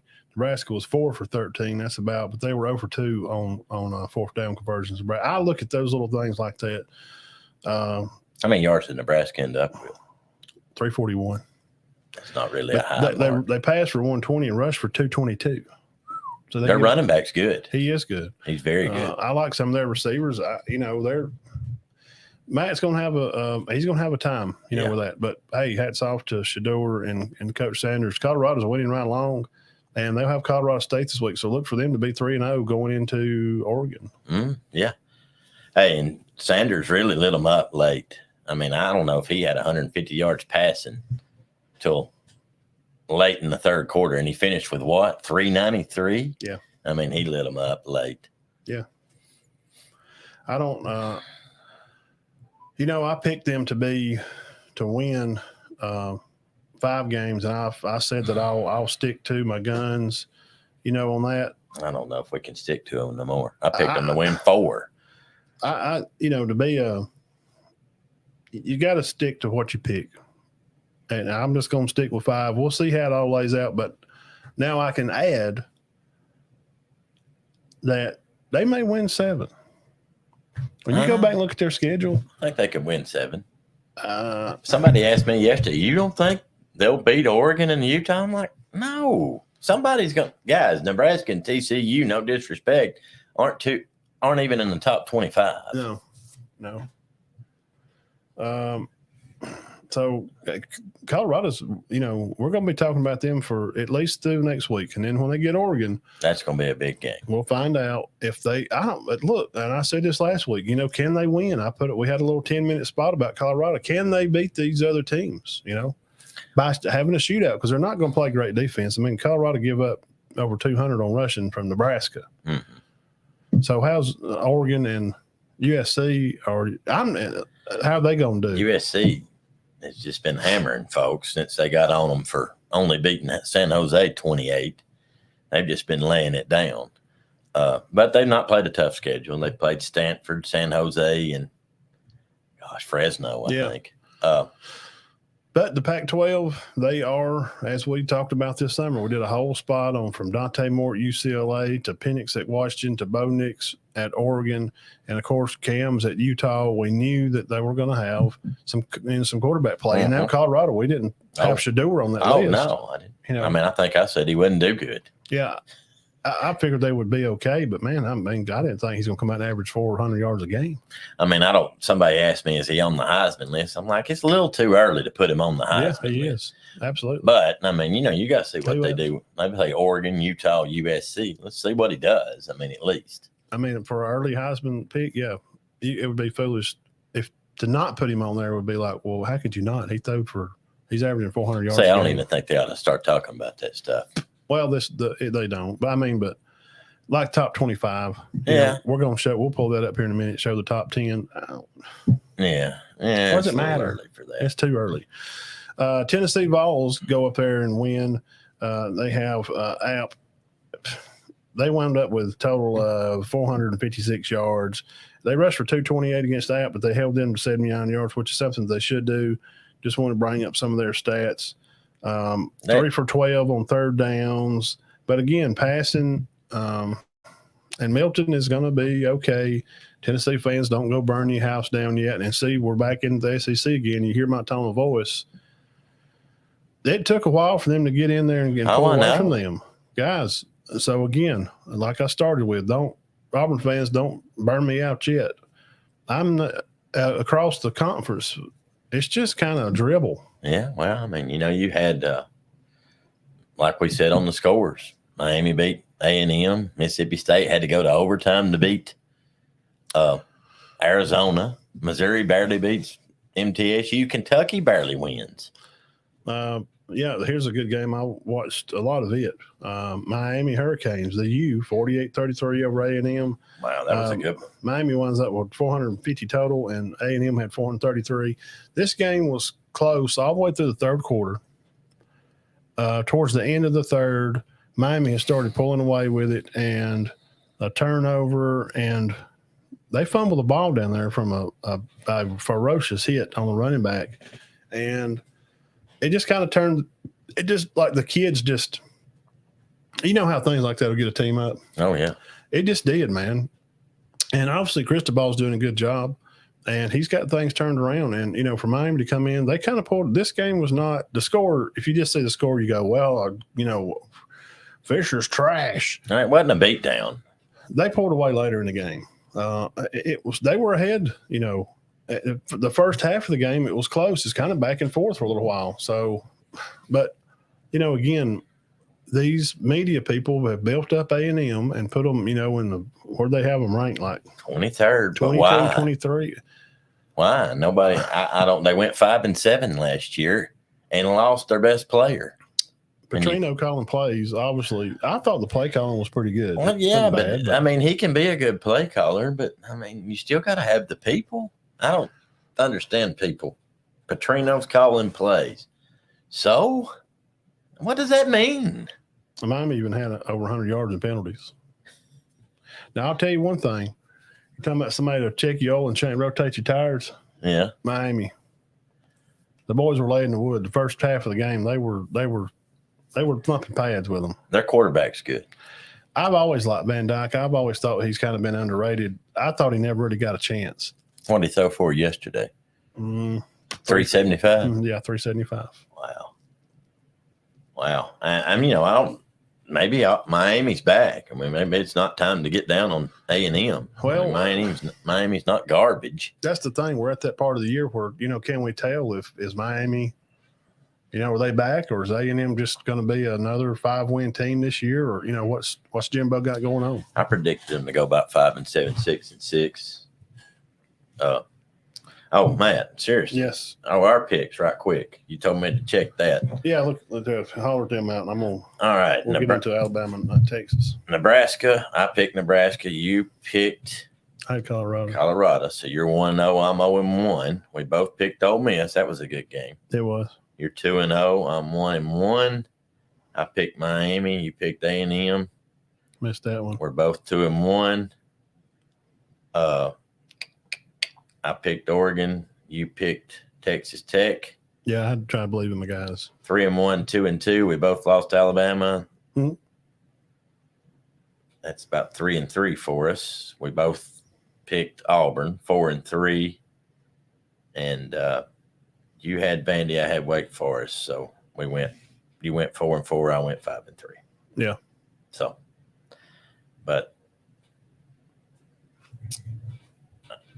I don't know. There wasn't really any shockers there. No. Obviously, I thought Texas beating Alabama was a shocker. Well, and I'll continue on with my let's travel down the road to the SEC. Mm-hmm. Again, Alabama's, they've set the standard to what college football is and what it will be. They're single-handedly, Coach Saban has changed football in a way to where how the game's played, the speed of the game, clocks that are added to the game, how the playoff format has been added and to get out of the BCS is all because of things that Alabama has done. Just merely just running the college football world for the past 12 years. Now, with that being said, he has to own the fact of his team not being disciplined again this year. He has to own the fact that his offensive line is very sloppy and at center sloppier again this year. They have to own the fact that wide receivers don't get separation from the defenders again this year. And quarterbacks are running for their life and running in circles and circles. And Bryce Young is just a much more athletic guy than anybody else on the team. Athletically moving and fast twitch type of stuff. Now, Milroe could outrun Bryce, just flat out running. But we're talking about moving and running around in circles like Johnny Manziel. Yeah, Young was a little ridiculous at that. Again, this year, the offensive line. Now, when we did a spot on them back a month ago, we talked about the corners deeply. You broke all them down. Yeah. I thought they. Well, I think they're still okay. Yeah. We worried about the front three, and that showed. Yeah. Supposedly, the pass rushers off the edge, Turner and company. Lawson, played there at the linebacker spot. I thought he was in on some good plays. I think he read the ball well. I think he made 8 tackles. Yeah. He didn't pee me off as much as Mosley would. Mosley would CJ would just absolutely, he would blow some and Tawa. Yeah. I ain't going to get started. He made a lot of tackles. He couldn't read the side of a barn. He read 60% of plays he'd read them wrong. He would hit the wrong space a lot. Well, you can't. But his coach put him in a bad spot because our Golden he couldn't line up bumper cars on a rail. He couldn't line up the T models at Six Flags. The ones that go on a rail. Have a tough time. Huh? He couldn't line them up. Right. And they're on a rail, like the ones at Lake Winnie.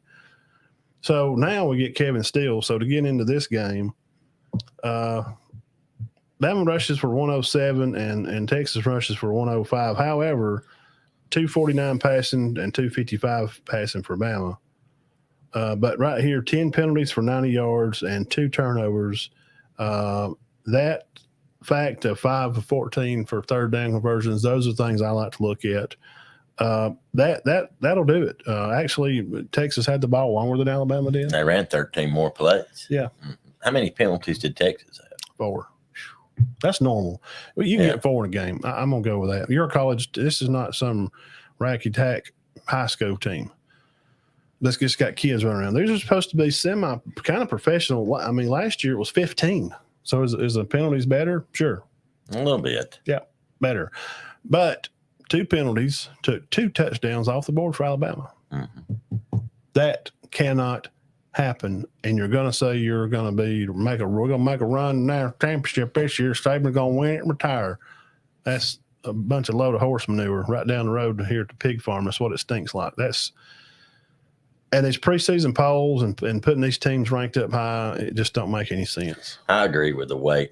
I mean, I'll just be honest with you. They just did not – they look good, but they did not look elite. They didn't look like the Alabama of old last night. Did you watch Saban's press conference after? No, I did not. I shared it on the page. And before I watched it, I commented what I'd summed up to say: offensive line, not good. Penalties, that's on you, coach. You got to clean that up. You got to hold your coaches responsible. They got to hold these coaches accountable to make sure the kids are doing right. And, we're not getting a push up front. Dean, tell me about Quinn, what he looked like before and after the game. Which one's that? Quinn. Yeah, what he looked like before and after the game. He ain't paying attention. He's asleep. No, I'm just thinking Quinn, your first name. Yours didn't get sacked all night. So he looked the same the start and after, right? Yeah, he looked great. I mean, yeah, he did not get sacked one time. Alabama got sacked 5. That's the problem. From start of the game, how did the flow feel to you? I'm going to be completely honest. At the first, when it was 7-3, I wasn't worried. When it got 13-3, and I told man, I'm like, this offense is dead in the water. Dead in the water. I said, but Milroe hadn't done anything wrong. Yeah. But I'm like, it's just how many times did they punt? I mean, I know they had 362 yards, but I just thought early second quarter, I thought the offense just looks bad. And Texas could have been up worse. Yeah. They dropped a touchdown pass. Yeah. Worthy, Yeah, I know. A Who's lot of a- people. potential All-American, dropped a touchdown pass. It could have been worse. And I told Matt, I was like, just there's something off with the offense. Pretty much after halftime, the game was still, at half, we were down, but it still felt like they still had a chance. And then when he comes out and you throw a pick again, I thought, well, I thought he'd pull him at halftime. Yeah. I thought he might. And I thought Simpson might come in or Buckner. Come to find out, Buckner's got a lot of experience, but I don't know that people want him in there. But just the deep balls, but I'm telling you guys, that's because you can't give him all day. No. You cannot give him all day. You can't give Sanders from Colorado all day. That's the point. That's why these guys are doing this. They had all day to throw. Yeah, so how do you correct that? Well, you correct it by your defensive line getting a push up front. And Kirby would have guys running twist and angles off the line, making gaps for linebackers to shoot. I didn't see that. No. There was some times that they hurried him around and scooted him out of the pocket. A little bit, not much. I mean, I went back and watched the highlights again this morning just to make sure I missed, if I missed something. I thought, well, maybe I missed something and I shouldn't be so disappointed. But I'm just really disappointed as a whole for the conference. I just don't, I know we joke around about what he looked like before, but I don't know if they keep stats like that. But how many times did he even get hit? He didn't get hit much. I can't. He threw it 34 times. I wonder how many of those 11 incompletions he was hurried. Maybe 5, 4. Yeah, I'll go with that. But it wasn't hurries where he just got floored. No, never. That's a problem. So, I don't even know if he had to take off running. Once. One time. In the first half. You can't expect, and the tight end killed Alabama. Yeah, he got in there behind them. Killed them. And the Mitchell guy, hey, he's salty dog, straight Georgia. I don't know how they lost him. I don't know why he left Georgia. Let me ask you this then. Let me play. I like devil's advocate stuff. Mm-hmm. Okay. Better Bama or better Texas? Audience, please play along here. Better Bama, better Texas quarterback play. Texas. Okay. Better Bama or Texas on, I feel like I'm being an eye doctor, J.R. McKenzie. Better 1 or better 2? I kind of like 1. Okay. Better C or, you're doing an eye doctor. F, no. Check this card. Bama, Texas receivers. Texas by far. Okay.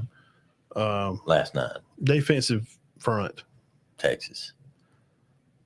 And offensive front too. I mean, their quarterback left the game the way he came into the game. Texas. No, and the running backs might have been the same in the secondary. Yeah, I'll go equal. I don't know. D-backs, I'll go Bama. I think and I know they're going to get, because they lost the game, and people are going to say, wow, but what about, but Arnold and those guys. They're good. They're good. They'll be fine. But you can't cover you can't cover A.D. Mitchell all night. I mean, and it wasn't like he was behind him by 27 yards. Downs got burnt pretty bad once. Yeah, he did. But we saw the play, and he just stood there. He stood there flat-footed. He looked down inside and watched the guy. What happened, Worthy come over the top on a tall slant, and the guy, the inside, the slot guy kind of made a little – he got out right behind in a deeper slant, kind of went out behind the linebackers. Yeah, he froze. And he kind of was looking at him. Mm-hmm. Well, the other corner on the other side would play as he's coming across, the slot guy's coming to him. The Bama guy kind of sucks to him. Well, Downs kind of stepped down. As soon as a good quarterback, as soon as you were seeing him make that step down, his head duck. Oh, yeah. Got him. He's burnt, touchdown. And he turned and run at him, and he nearly got to him. I realized from watching that play right there, defensive backs can't hesitate for a second. Not against. They can't freeze for a split second. See, Quinn didn't play a whole lot last year. Remember, he got hurt. So there was we forgot. Guys, remember, he was number 1 pick, stud Hoss. Was at Ohio State. Got a big money deal. Left high school early, and then wound up down here, right? Mm-hmm. Yeah, he was great. He's great. Number one in the country. This guy won the Elite 11 camps. He won the big country trophy, some kind of quarterback trophy up there where he's from. We knew coming in when he came down and they were going to get him at Texas. We thought, well, that's going to be great for the SEC. We'll have another good quarterback in the conference because after we lose all ours, once Bennett, if Georgia wins it again, which they did, Ewers coming in, he'll be in an SEC. He'll play 1 year next year and then he'll be gone. Yeah. So, man, who that's going to be? Dart or Daniels or the Rogers kid. Those were a lot. We're looking around the SEC. Dart's pretty good. Richardson left, so we knew, and he's terrible. I don't know how he made a number one draft. He's starting today. He threw for I didn't think he did well at Florida last terrible. night or last year. I didn't think he did well. Terrible. But so the Texas or Bama pick their eye doctor choice, brought to you by Cherokee Eye Clinic. Mm-hmm. Texas wins in all phases. They win the eye test. Bama ties. They tie in some of those categories. So now looking ahead, Bama's going to have South Florida this week. I'm not worried about that game, but looking on down the road. Now, let me say one thing before you move on from that. It's about Alabama's receivers. I mean, you talked about that. They can't separate. I don't think they're elite like Judy, Smith, You'd be foolish to say they was. Cooper, Ridley, Mechie. How could you say they or was? Mechie? Or there's no way. They're just not. I'm not saying they're not good. But, yeah, that's not being rude to say that they're not. I mean, good grief, who is? Yeah. I mean, nobody's getting mad because you say, you said I wasn't as good as Henry Ruggs. I mean, come on. Well, that's – golly, Georgia's got UAB the next week. When are they playing? They play South Carolina this week. Then they got UAB after. South Carolina who? What's that matter? Well, I'm just saying South Carolina's better than UAB. I guess. I don't know. They may not be. Yeah. But no, they're not elite receivers. They're not great. I mean, they're good, but they're not elite. Well, they're not A.D. Mitchells or Xavier Worthies. To say, we'll just be put in check here. Hey, it is what it is. Bama don't have those. What it is, we're even people that are the closet Bama fans that some of them call themselves Auburn fans or Georgia fans, but they're closet Bama fans because they love watching them because they know they like to watch teams win. And anybody that loves the game of football, you love to see good players, even though you're, I'm from Cedar Bluff, but you don't think I don't love to watch Jacob play or we're still Cedar Bluff fans. Or when when Cody was there. Yeah, of course. I'm gonna go watch a good player. Well, yeah, I mean we pull for them and we love a good play. So I think what I'm saying is a lot of the nation has just become accustomed to Bama just wins it or they're in it. And they got these stud receivers, on the field the past 3 years just all together, Mechie and Waddle and all them guys. Smith was all together. Name Waddle and Cooper. They were together there at one point, all together at one time. Nearly. Oh, I know. So when you see that type of football and it's just like plug and play, and you just need a guy that can throw it up because these guys can just throw it somewhere and they're going to go get it. That's gone. They're not there. Now, do they exist in college football? Yeah, there's a few scattered around. Yeah. Oh, yeah. I mean, the two good ones, which we mentioned in the summer, were at Texas. We knew those two guys were going to be good. Worthy and Mitchell. Please go back and find the special we did on. We talked about this. Okay. I mean, this is a dumb question because I know what the answer is going to be, but Alabama's receivers are not as good as Worthy and Mitchell. No. I mean, just go look up their 24/7 sports, stuff, and you'll find out. But ain't no way. No, there's not a Ridley, there's not a Cooper, there's not and we like Bond, and a lot of people pull for Bond. Brooks, I ain't even seen him. He's on the sideline. Brooks is hurt.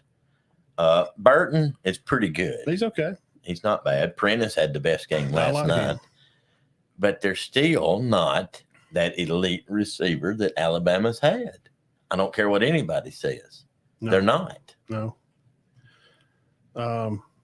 They're not They're not Williams. They're not Mechie. They're not Ridley, Ruggs, Waddle, Smith, Cooper. No, but but who is? Nobody. Nobody is. They Georgia ain't had receivers like that.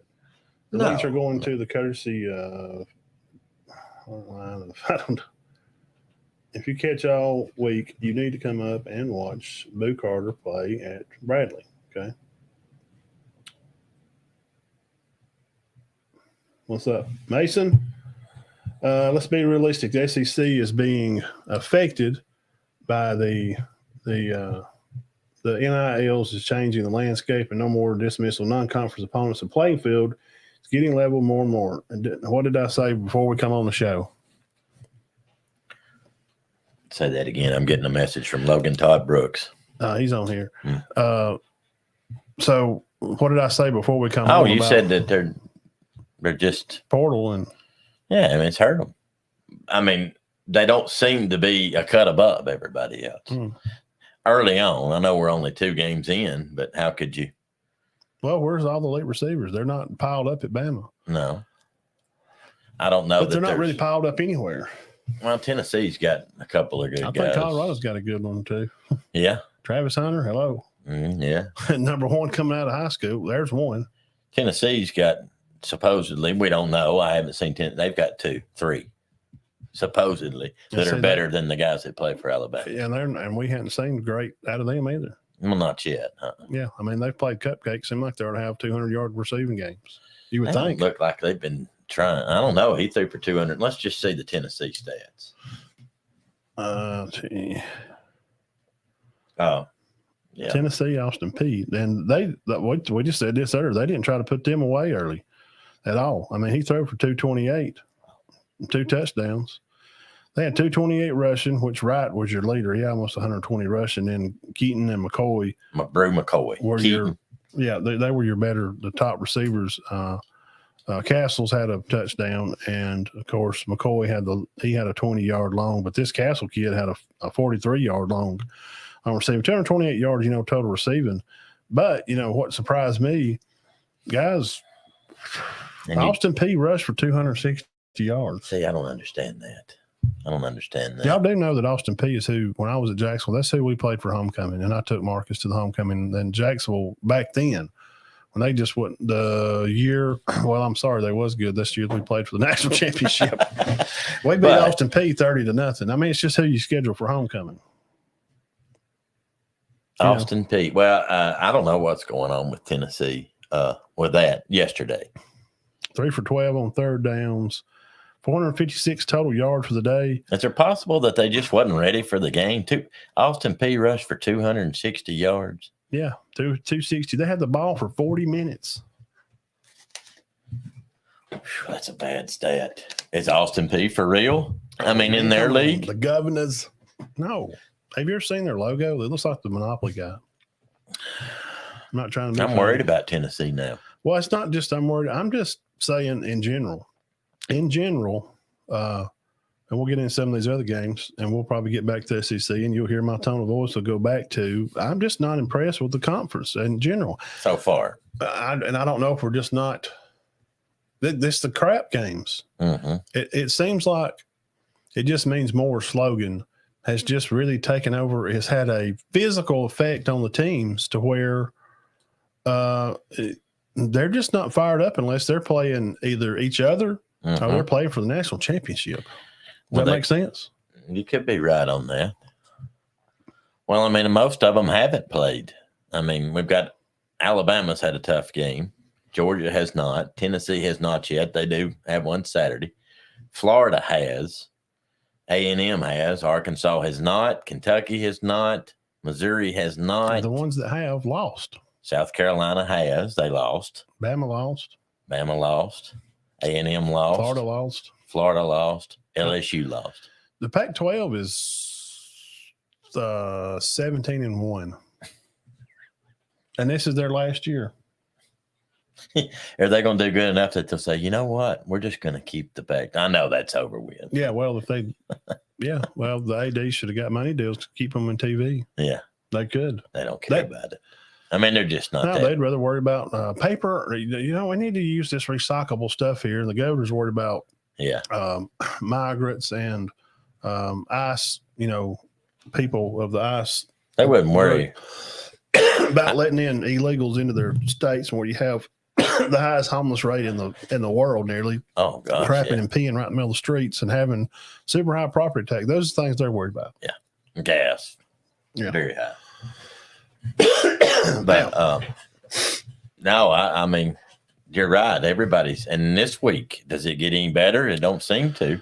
Let's run through some more of these. I'm talking about the schedule. Yeah, there's a few, but Few, but not many. North Carolina, App State, 40-34, and was it 2 overtimes? Yes, that's 2 years in a row.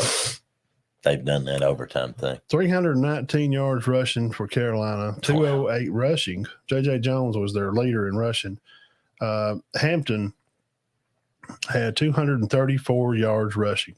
Wow, North Carolina's going to creep up into that top 15. But Drake May had no touchdowns and no picks. They threw the ball 30 times. How many throw for?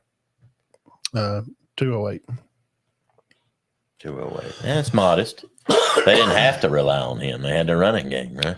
Yeah, because Hampton had 3 touchdowns. May had 1. He run 1 in, and then Hood had 1. I don't like the fact that North Carolina's winning without May having to throw a lot. North Carolina for real? Yeah, I don't know. We're App threw for 275. Mm-hmm. Yeah, App's good. You get beat by App State, and I don't even think it's a Nate Noel get mad. He ran for 127. Their tailback. Wow. And where would this game was at? North Carolina too. Yeah. Yeah, because I don't think App State has the facilities to host North Carolina. Oklahoma took care of business at SMU. Oklahoma's looking good.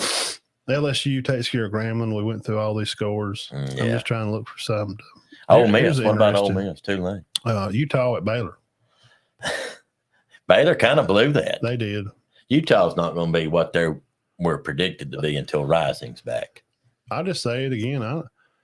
I'm just super unimpressed with Utah, man. I think I expected so much out of them. This year, I thought they'd just come in and just smoke it up, man. I'm just not. Well, their leader's gone. I just don't. But how big he's there. He's on the sidelines. It's not like he's dead. Yeah, I think he's got to be. Do y'all recall the time some of the SEC teams already had a loss or 2 in weeks? Hey, yeah, that's what we're talking about, Mark. Good to see you on here. Mark Bailey. Yeah, I mean, right here we're looking at Baylor and Utah. I mean, Baylor should have won that game. Well, they had 339 total yards for Baylor against 377. So, but the problem was what it was, they outpassed them. Mm-hmm. That was the whole deal. Utah did. I think it's just hurting Utah that Rising not playing. Yeah, he threw for 153 yards. Who is their quarterback? What is his last name? Johnson. Barnes. The Barnes kid's the one that we've seen play so much. Okay. Rushing now. That Jackson kid's Jaquan Jackson. Jaquan Jackson. He rushed for 130. But Glover and Johnson also had touchdowns all day. I'm just not maybe I expect so much, and that's what it is. They're going to be top 15. They're still going to be top 15. And how good are they going to be? They're winning anyway without Rising.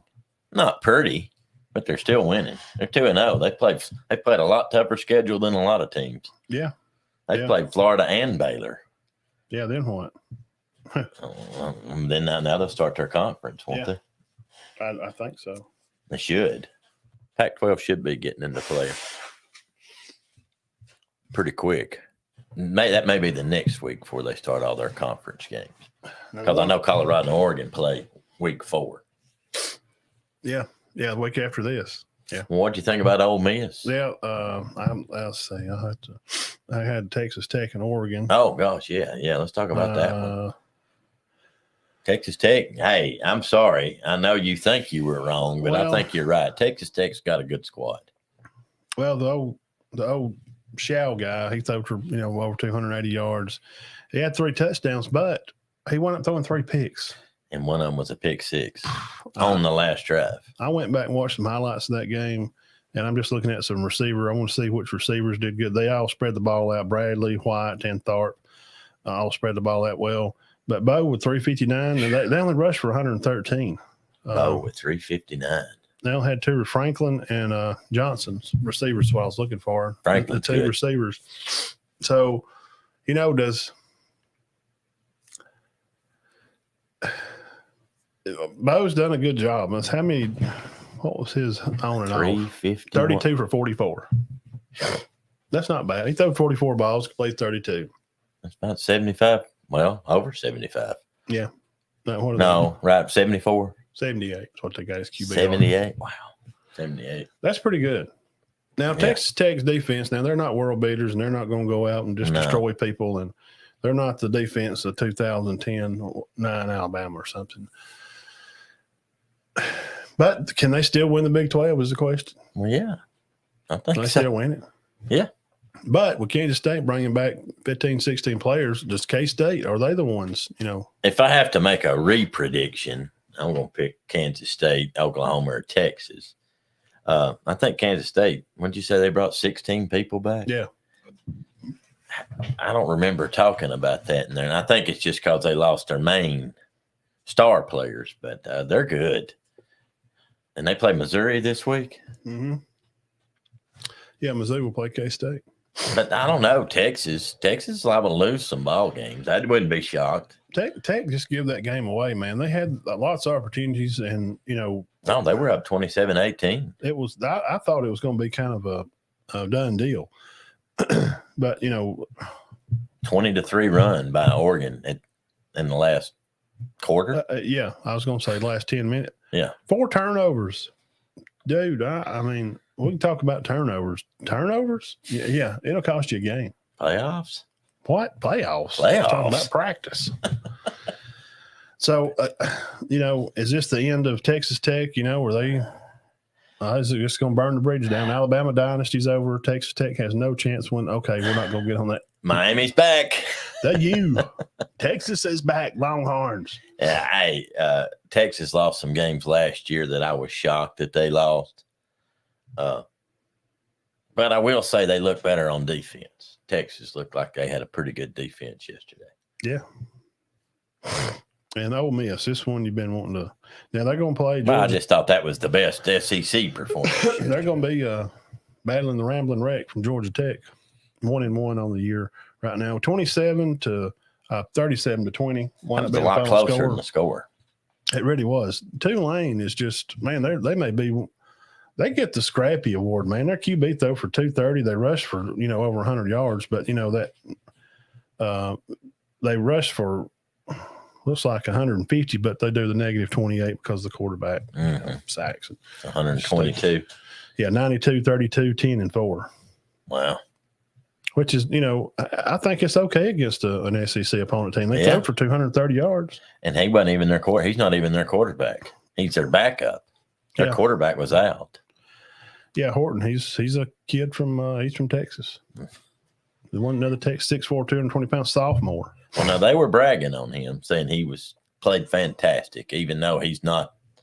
Michael Pratt, I think is his name, is their starting quarterback, and they were like, "This guy is just heroic the way he's come in here and they ain't missed a beat."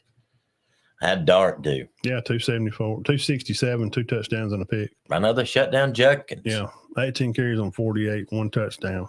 But they threw for 274. Because Spence Sanders come in and threw. He come in through 1 pass. Dart don't look like he's anywhere close to losing that job. No, But they do play Alabama in 2 weeks. It should be a good matchup. yeah, Should be. yeah, I think so. And that game there, man, it's so funny.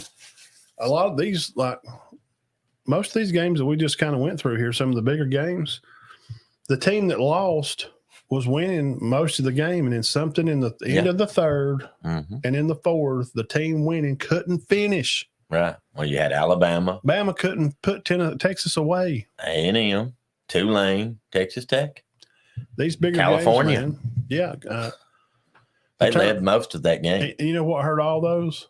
Just thinking about it right now. Turnovers. Yeah, because Cal had the ball and Auburn popped him, and remember they reviewed it. Was his knee down, or Mm-hmm. then Auburn had a turnover late. They were trying to run the clock out, and Auburn nearly give that game away. Mm-hmm. Guys, the clock's going down. That's like 4 minutes. They're trying to run the clock and keep the ball. Then they turn the. These teams had late turnovers, and they could never respond. And what you could say, I guess, probably 3 out of 4 of them would be those teams that wound up winning scored on turnovers. Right. I mean, it made some of the games not even look close, and that wasn't true. Well, see, Oregon run an interception back. Yeah. I mean, it was 31-30 with a minute left, and Oregon run an interception back. That's the only reason that was an 8-point game.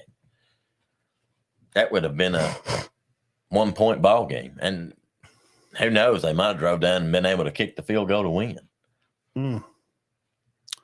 Some of the teams that we could say were, power ranking wise for the weekend. If you want to do a power ranking with us, write it down there. I'll write it down. I'm thinking about it. Just for the weekend, we talked about this earlier today. Who looked good? Just number one, I'm gonna go Colorado. Just because they won one game last year. You're talking about just for this past weekend. Yeah, yesterday. Power ranking teams.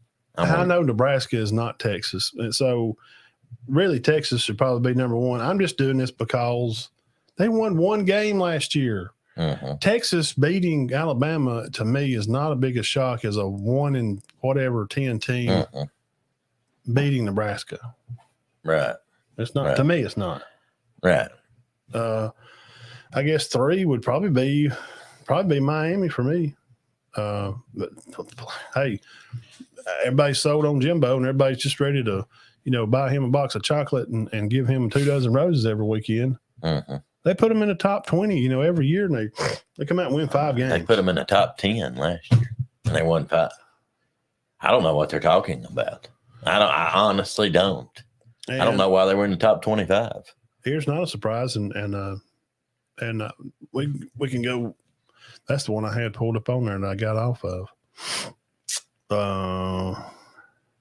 Where'd he go? Then we give scores on this game, and I wanted to bring it. Where did it go? Damn, Snotch, damn. Snots. It just disappears. Like when you're looking for, I just looked at it and I had it pulled up and then I went back off of it to do something else. But this is a team that's kind of been under question. The coach has kind of been like, well, I don't know, and their coordinator left and come down here. Notre Dame, 45-24 over North Carolina State. Yeah, that game was a lot closer than the score. That game didn't get out of whack till late. Again, same thing. Turnovers late. Same late turnover. A team scores off that turnover. That's exactly. That's just exactly what happened. What did you think about O'Hartman? No, I like him. I think he's going to make them relevant, better than they've been being. 3 turnovers. Yeah. 3 picks. Late, every one of them. And Notre Dame capitalized on them. Yeah, it was 31-17, and North Carolina State's got the ball driving. So, I mean, I know they don't go ahead if they throw that one, but they come within a touchdown. Yeah, all these games were, even after halftime, were close. They're a lot closer than the score. Again, we just said it. Every one of these games, we just highlighted about 5 games there, and the ones that won were not leading before the half. No. That was one of them. I don't think none of them were leading before the half. I think Texas was up on Alabama. Yeah. But they were not. Alabama was up on them going into the 4th. Yeah. I think Texas was up 13-10 at the half. But then it was 16-13 at the or 13-9 at the half, and it was 16-13 at the end of the 3rd quarter. So, and they lost by 10 points. 286 yards receiving for Notre Dame. So my number 4 team would definitely be for power for the weekend would be Notre Dame. I think they got a good ball team, and I hate to say that because I'm terribly, terribly not a fan of them at all. And besides them, like just power teams that won games. I went back and forth on some of these. Who's some of your power teams? Well, I would obviously say stick with Texas, and No, Nebraska's not great, but like you said, Colorado won 2 ball games, 1 ball game last year. They've already eclipsed that. They had the spotlight completely on them. I got to put them in there along with Miami, Notre Dame, and I'd stick Ole Miss in there because they did have a good win against a good Tulane team. Yeah. So mine would be Texas, Colorado, Notre Dame, Miami, and Ole Miss. I'll put for 5, just to have the top 5. I'll have Oregon. Oregon, that was a good win. That's a good Going win, down yeah. to Lubbock and winning like that, it was. That because again, well, I did. I had, I got Texas Tech winning the. Well, Texas Tech's winning not the Big bad. 12, and then here they are. They dumping games. They lose to Wyoming. They lose to Oregon. Yeah, they shouldn't have lost. And it's not a bad thing to lose to Oregon. That was an excellent ball game. But Lubbock, But Lubbock is not. I don't even want to hear. Well, it's hard to play. I don't care. You're a big time Power 5 team. Yeah. It's hard to. You're saying there's not many people out there saying you don't want to go to Lubbock. No. I heard that about I Laramie know. last week. Yeah, I know. I did. The announcer said it. You don't want to go into Laramie week 1. I know. That's ridiculous. Who wants to hear that? They said it. Well, it's like Purdue. They've beat more number. If you're number 1 or 2, you don't want to play Purdue. Yeah. Chances are you're going to get upset. So you don't want to be number 1 and going to West Lafayette. No, you're probably going to lose. I don't know. People just underestimate them, and obviously that's what Texas Tech has done. Now I'm sure they were looking ahead, but how good did looking ahead do? That ought to be a lesson, kids. I think they were looking ahead. But how good that do them now? I think Tennessee might have been too. We didn't do it. Now they're 0-2. They're like, dang, we don't want to be. They're sitting there saying to themselves, we don't want to be 1-1 after Oregon. Now they're 0-2. Just don't think so much. Just have fun and go do. Again, power ranking just for the weekend, I got Colorado, Texas, Miami, Notre Dame, Oregon. Yours about the same, maybe in a different order, but yeah, these are the teams that we liked for the weekend. They led up to what we thought they would do. And as far as next week, we'll look at some next week games here and we'll pick them. All right. Let me write these down. I'll say Bama and South Florida. I'm not going to pick that game. No. But I just wanted to mention them, who they played. Also, LSU at Mississippi State, Dean. I think LSU's for real. I watched them play Florida State. That was a good game. Yeah. That was a very good game, and I'm going to still stick with LSU. I don't think Mississippi State's bad.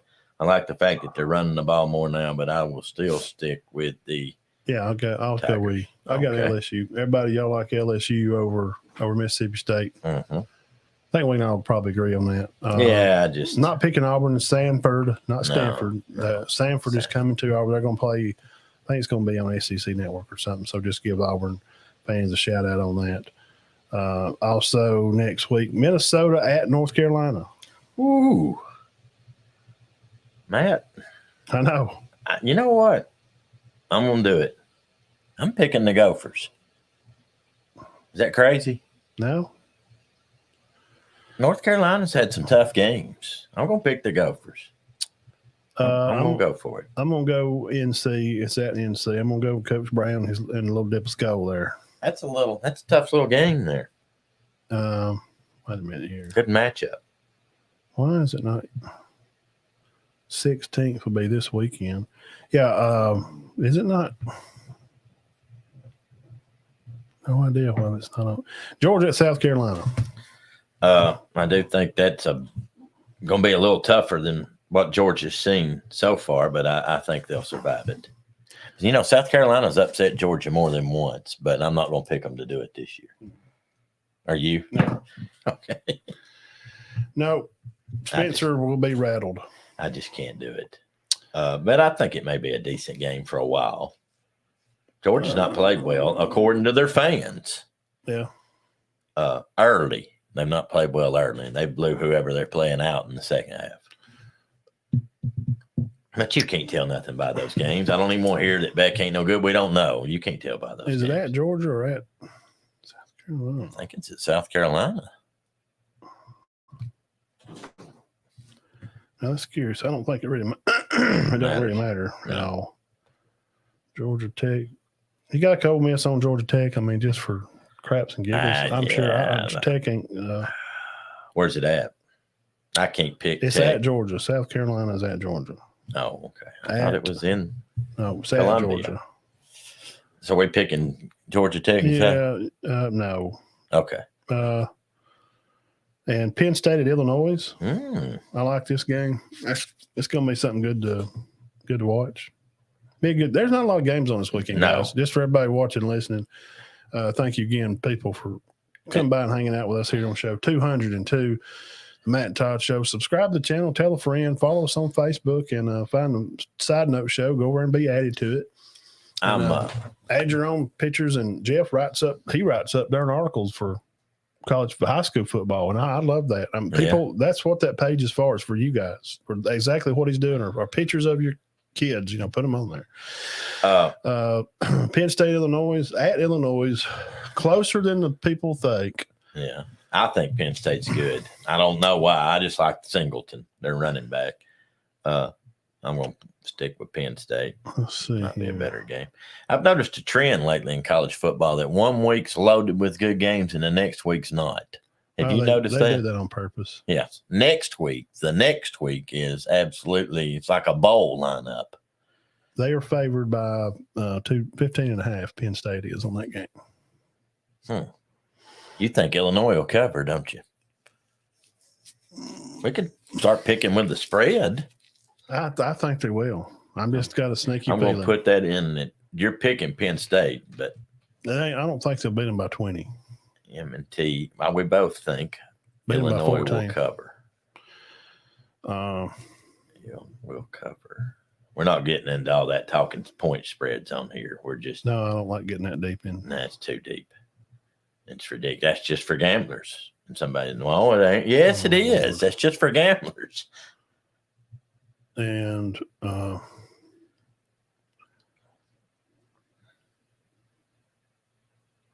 Kansas State will be. They got Missouri. Now that should be easy game for them. I'm going with Kansas State. I can't pick against them right now. I think they're pretty good. Well, like what we just said, they just brought back a bunch of guys. I think they're top 20. What are you doing? They are. Man, this thing is.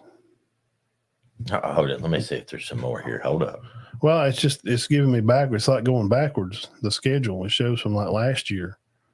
I don't understand why they beat Troy 42-13 this weekend. Troy's not bad. Man, they're not. But it's got like they're off this week. Guys, I got an interesting matchup here. Texas and Wyoming. What do you think? Is there any chance Wyoming upsets them? Okay. I don't think so either. So. There's just not a big week, to say the least. Let's see here. And, of course, we know about the big game. Yeah, it is this weekend. Kansas State at Missouri at 11 o'clock, guys. You can catch that game. Maybe a good one. Yeah. Maybe. Points-wise, that's what I was looking for was the points, but for some reason the ESPN app just kind of went retarded. And it just don't, I don't know. It just don't, like it don't even have Missouri on here as a game. It's when you roll all the way down, it's got. So it don't even have it. Well, it's going back to November. It's giving, and then the last game they played, it shows the game, but the next game for them to play on the schedule right there, it shows them playing UCF in 2 weeks. No, Missouri. I mean, I've seen that on 3 different media outlets. They don't even have Missouri on here. Well, the lines ain't set. Well, sometimes there it is. Okay, it's on the top. So they put it from out of order and they put it on the top. Oh. So they're favored by 5.5. Kansas State? Yeah. Oh, crap. Is that a joke? I'll take Kansas State on that. 5.5? I expect that to go up. And then when I say that, I'm not, I mean, come on.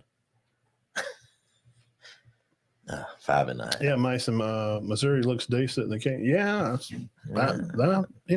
their fans ain't real pleased with them. No, fire drink. We saw that. Season's over. Season's over. We just saw that. Yeah, on that SEC podcast, Shane and Mike, fans are calling into the show from Missouri saying fire drink. They're 2-0. That's a true story. He's not kidding. And the game is at Missouri. Start over. Is there any chance that no, I ain't gonna talk myself into it. No. No. They don't beat K. They don't beat K-State. I mean, I guess anything can happen, but if I'm predicting it, no. Here's a good one for you. Bethune I'm kidding. Bethune's at Miami. Penn State, Delaware. Notre Dame's got Central Michigan. I'm just listening. Nobody plays anybody this I'm week. just saying this to prove the point to you. Western Kentucky, Ohio State. Florida State, BC. That's the conference game. Florida State's favored, though, by 30. Yeah, Boston College is really bad. Very bad this year. They beat Holy Cross by a point. Weber's got Weber State plays Utah. There won't be a line for that. I'm just mentioning these to give the point that Washington State, the team that just beat Wisconsin, is going to play a 0-2 North Colorado. Hawaii is at Oregon, and Colorado State is at Colorado. And Colorado is favored by 23.5 over State. Now, which leads us back to probably the game of the weekend if you're us.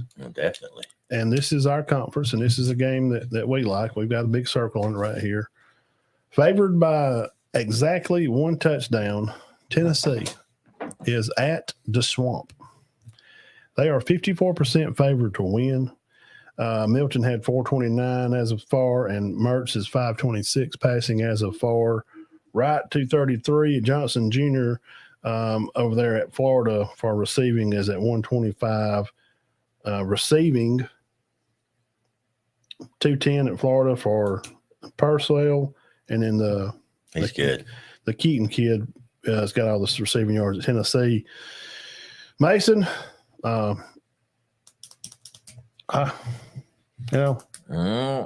just don't think Florida's ready yet. But why is Tennessee only favored by 54%? Oh, why is only 54? I don't know. I figured it'd be 64. That's only 54% of the people are picking Tennessee to win. It's picked this game on some kind of app, right? Yeah.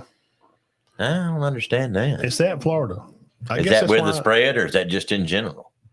I'm not picking Florida to beat Tennessee, but it's usually a good game. It's usually a good game. Maybe they would be favored by 10, but it being at the Swamp, Mason, it's only by 7. Mm-hmm. Does that make sense? Yeah. Oh, yeah. You got to throw in the Swamp. So we both like Tennessee on that. Yes. 100%. Do they cover? Probably not. They don't ever cover against them. I mean, they just don't. Yeah. Last year, you know how good they beat them 38-33. Florida did not have a good year. Tennessee had a fantastic year. They beat them 38-33. It's just a good rivalry.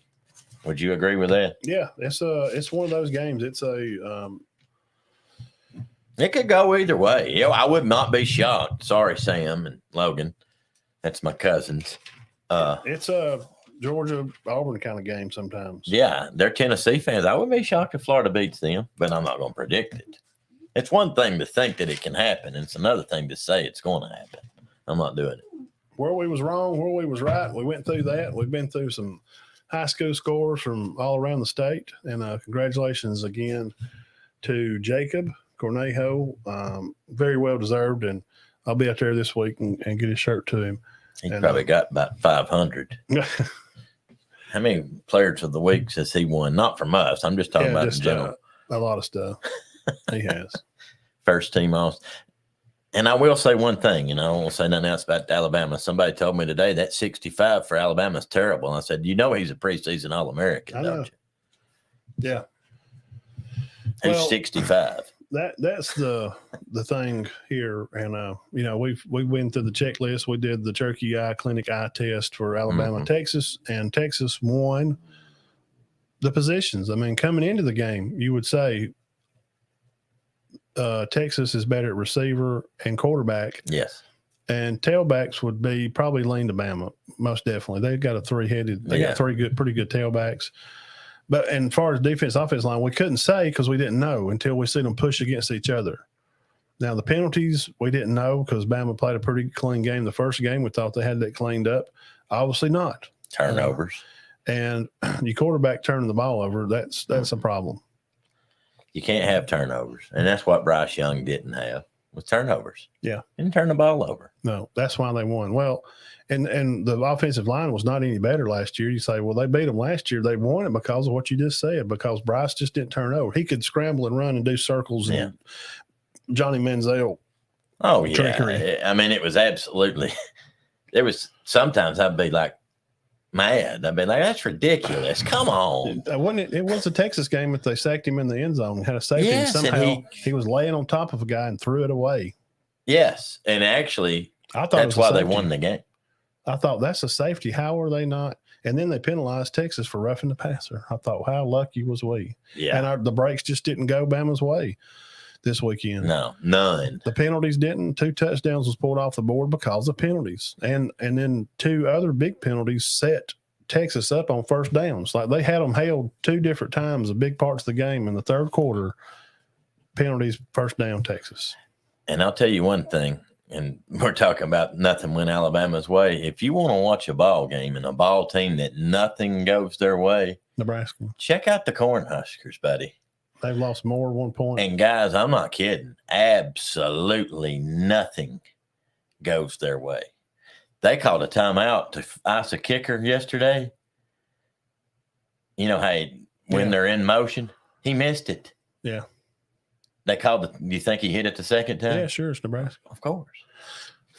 It's It's just, I don't know what's going on up there. some kind of curse. And getting rid of the coaches isn't the answer. That's some kind of curse. Well, Coaches our up friend there. from Cornwall says it's because they fired a coach that was doing very well.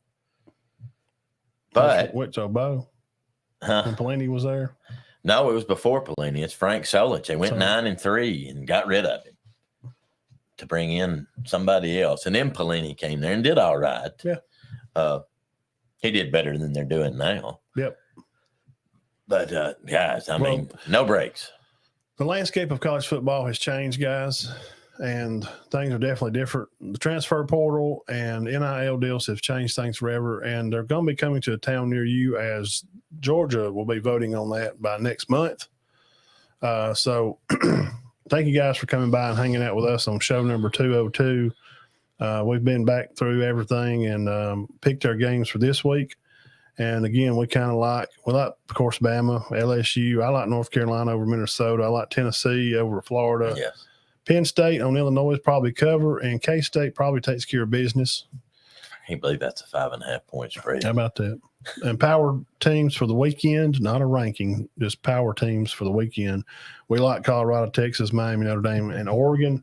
Those are teams that we like. And also, the AP come out today, and we'll look at it. And I will say that I'd say USC or Ohio State come back in the top 5 or top 4. Where is that at? Let's see. Where did I put it up there on his, or I did not? Where did I put it at? You can put it on mine. I give it to Big Al. Yeah, there it is. Oh, Lord. Yeah, there we go. That's Recent High School. What is going on here? Where did it Cherokee go? County, number 2. Yeah, that was last week. Where did it go? Andalusia, too. I'm just looking at that while I don't know. Where the heck did it go? I had it on the. It is. Dude, how did it just. There's no way. There it is. Okay, we'll send it over there and we'll do this and we'll do this. Then we'll get back out of there and we'll go right here. And we'll pull this up and we'll do this and golly. Are you kidding me? present, share screen, That's so ridiculous. messenger. I've already saw it. That's just ridiculous. Okay. So they jumped Texas to 4. Let's make Really? sure let's put this up here on the long screen alone. We'll get it back where we can see AP. As of today, this is the new AP poll, and we'll chat about this for just a few minutes here.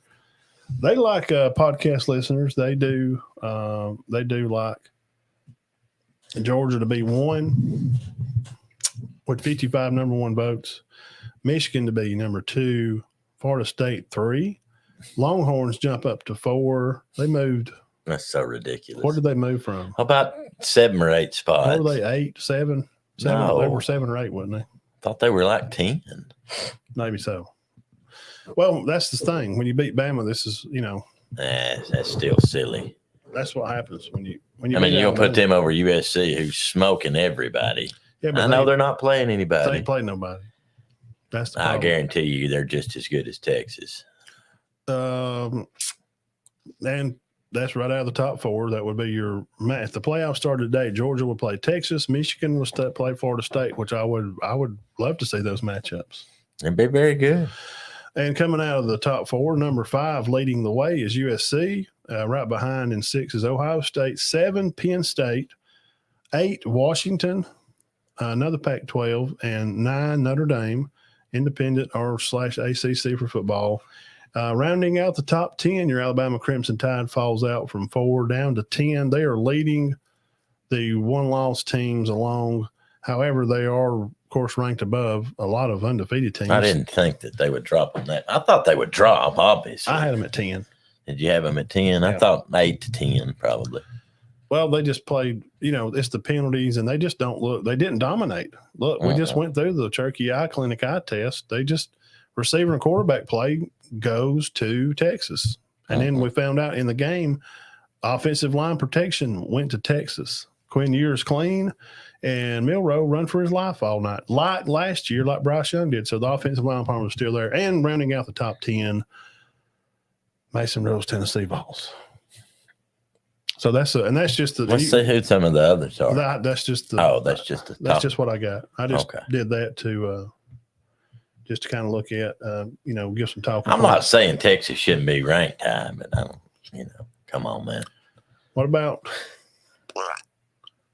Man, I tell you honestly, I'm a little more on the Penn State train. I think I kind of like them a little better. I than think 7. they're good.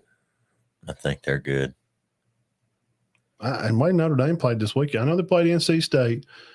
They got a time to be there. They may hang around this. Look, they're keeping Bama at 10, so they still have a shot. If they win out, they can still, because you got to hope that some of these other teams, and they will, because some of them play each other. Yes, Ohio State's going to play Penn State, okay, and Washington will play USC, and Alabama will play Tennessee, and and Ohio State will play Michigan, and you would assume if it makes it that far, Alabama would play Georgia for the conference championship. So this is all going to work itself out. But what's interesting here, Dean? Tell me about your ACC teams. Where are they at? Well, you got Florida State in there, and that's it. Notre Dame. Well, they're independent, but They're for football, independent. they're considered ACC. But they don't stick them in that championship game. Right. So Florida State. Where's Clemson? Nowhere. They dropped them way back. I I think they're like 17 or something. 18. Duke's. I thought Duke might. Well, They did. They were. they're 15, 14. Yeah. Okay. I think they had them in there too. Yeah, Clemson's still ranked in the top 25, though, right? I think so. I think Ole Miss should be coming up some. And, of course, Miami's going to break in that top 25.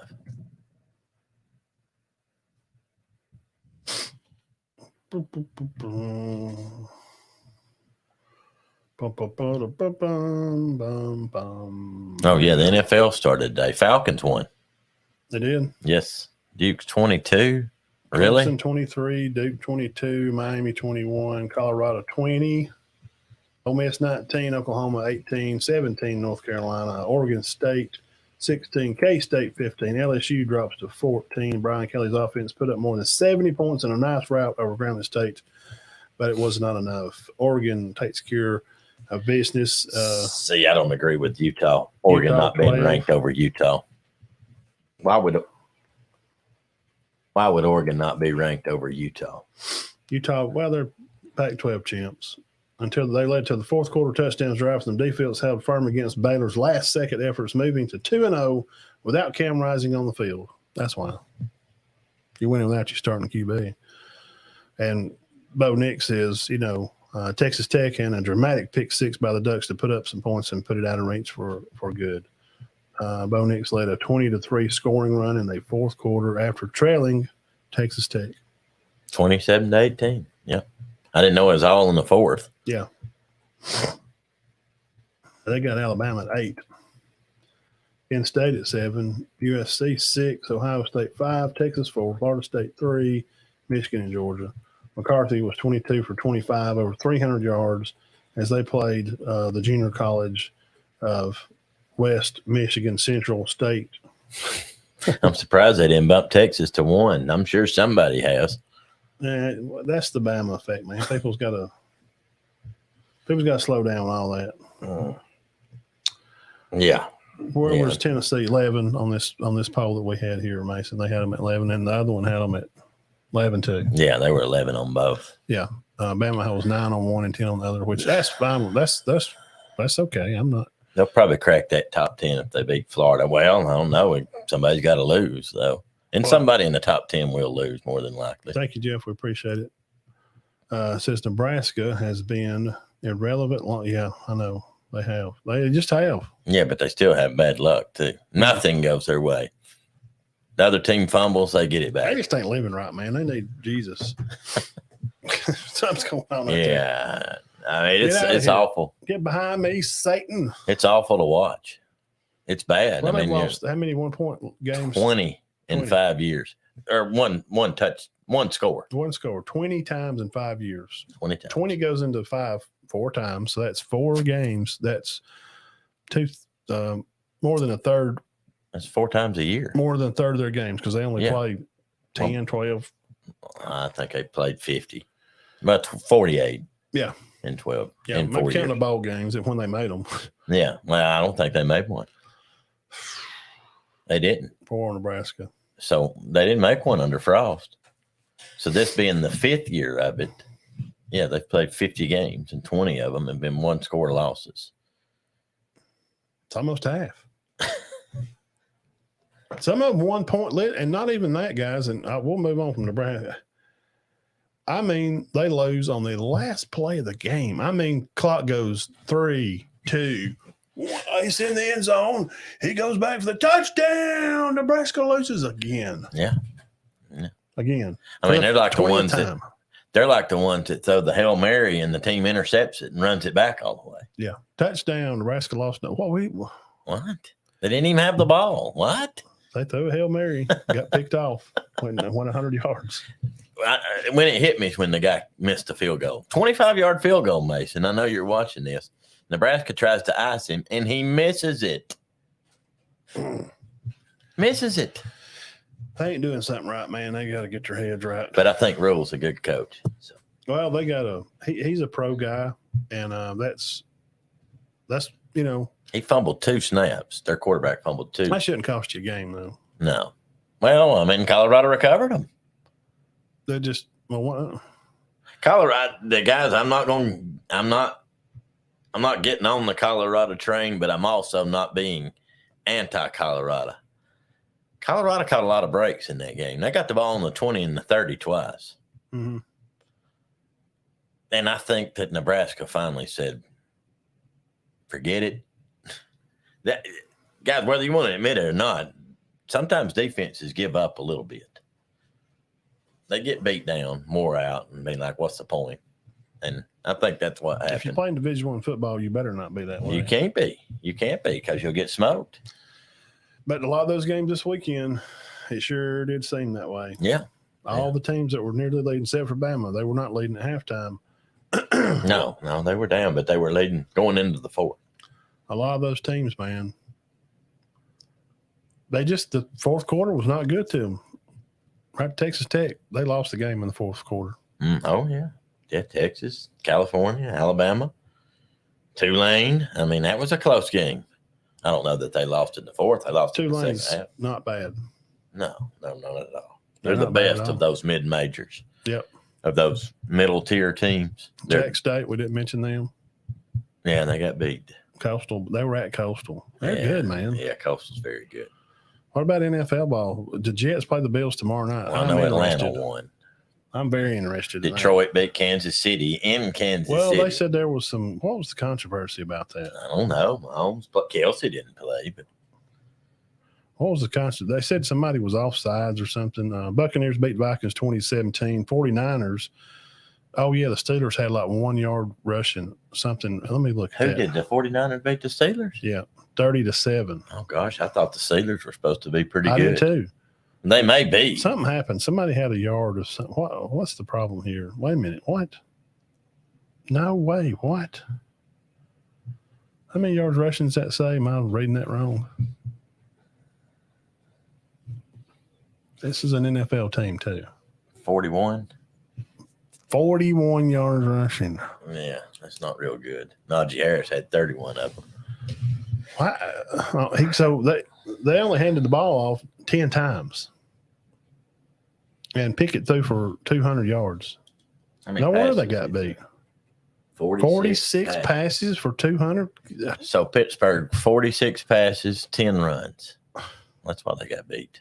Unless they was down 30-0 when they got the ball. Purdy throws for 200. They rushed for 188 and they threw for 220. They're good. San Francisco's got a good team. Yeah. Your Dolphins take care of the business of the Chargers 36-34. Wow. The Cowboys are in a battle right now with the Giants 19-0. They are ahead. Titans win. Titans lost by 1 to the Saints 16-15. Bryce Young loses his first game to the Falcons 24-10.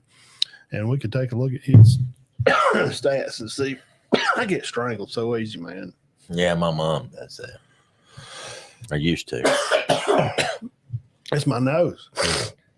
It just constantly drips. Constantly. Bryce Young, 146.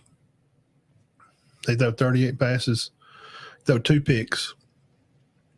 They rushed the ball for 150. How many complete? 20 and 38. He did not have a good day. 48% QBR. But it is his first game. Yeah. And Desmond Ritter. Mm-hmm. First start for Atlanta. Yep, 91 yards for him. 15 for 18, not bad. Falcons rushed for 130 and threw for about 115. I think that was Ritter's first start. It might not have been, but he's not started much.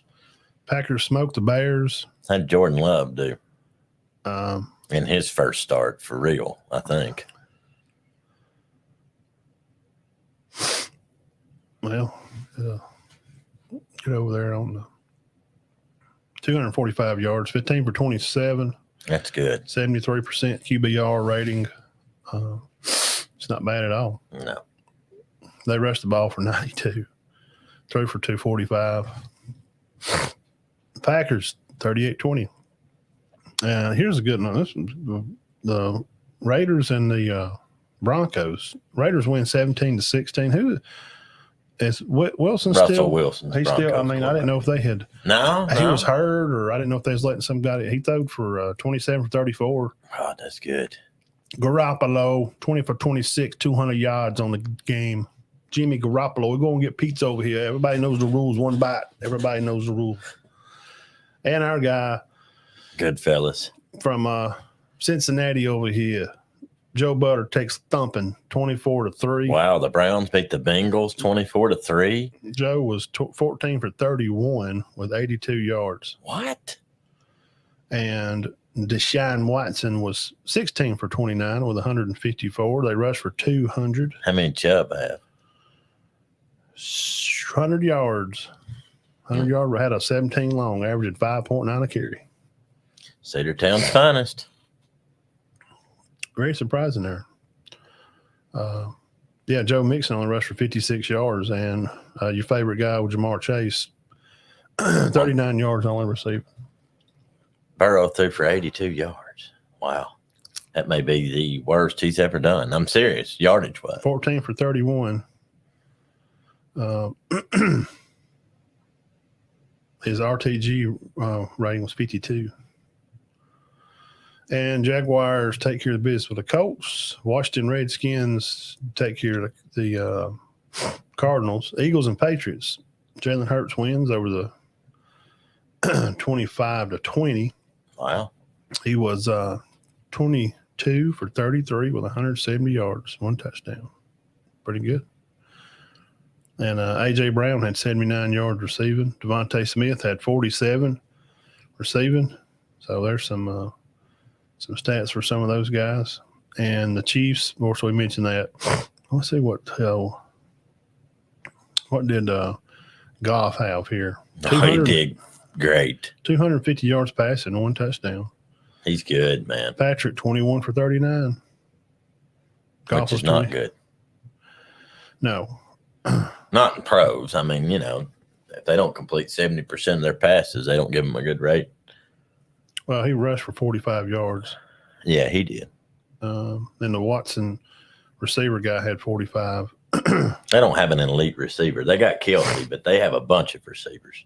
He throws to a bunch of different guys. He ain't even on here. No, he was out. Okay. Yeah. That didn't help. No, you don't want to lose guys like that.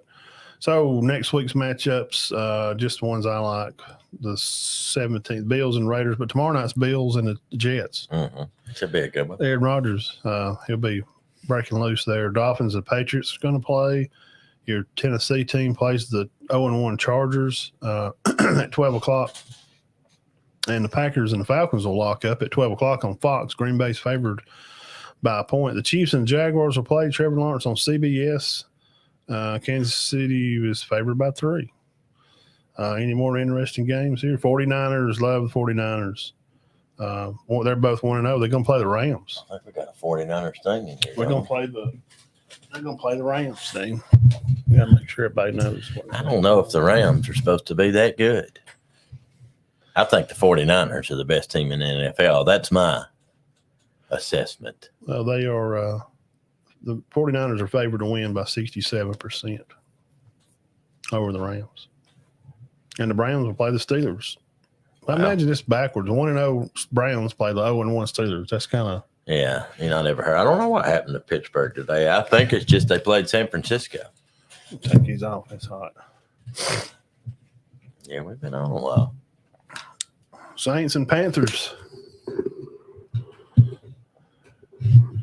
Yeah, Saints playing 1-0 right now. They are favored 50. That's going to be they got them pretty close. I guess Bryce did whatever they wanted to do. He's just small, man. I mean, have you seen video of him? Oh, yeah. Practice? He's very small. Man, he's just not big at all. Very.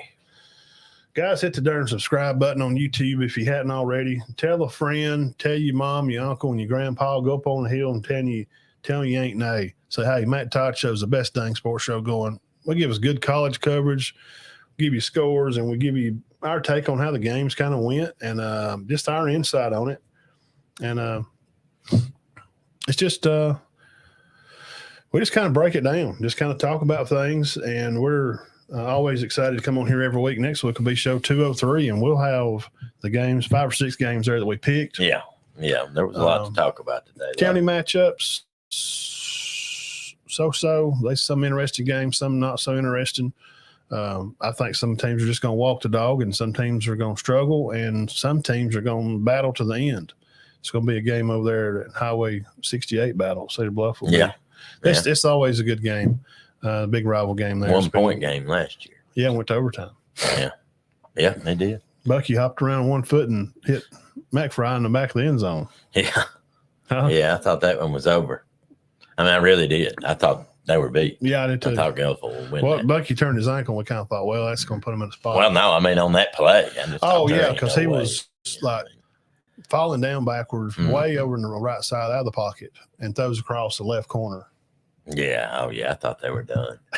They have a lot of bad luck, too. Yeah.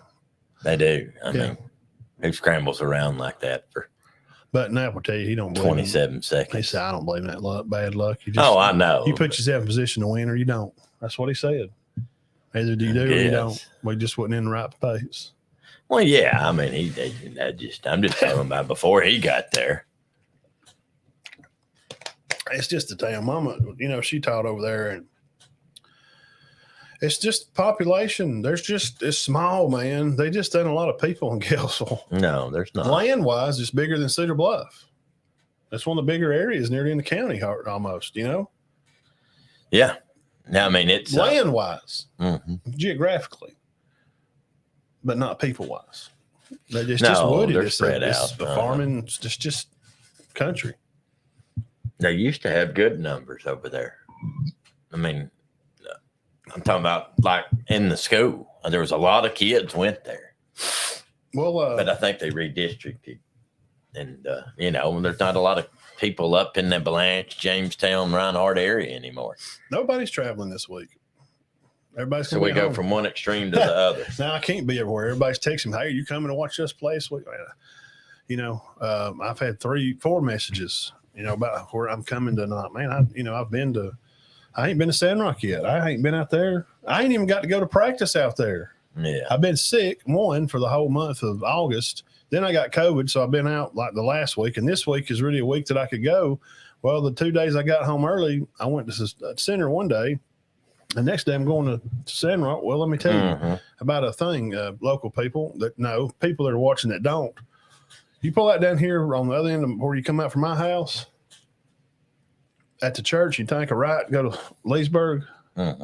Oh, yeah. Traffic's backed up to the drive-in. Well, it's like Los Angeles down there. I backed up down and I said, well, it's like 4:00. You'd be quicker to go around by Cedar Bluff and around by Blue Pond. Yellow So Creek. on Thursday at 4:00, what do you think practice was going on at Sandrock? They're probably going to wrap it up about 4:30. You could get there. They'd be home 2 hours before you got there. It'd be walkthrough day, right? Okay. So they play Friday, and I knew that. And I thought, man, I got here about after 3. I'd get a shower and go over there. I pull up down here at like 4:20. It would be, if I might have got to the school. No, it was about 4. I might have got to the school by 4:30. They'd be leaving. I may have got to see them pull out of the parking lot or caught the last 10 minutes of the coaches talking to them. So I was like, I can't even go.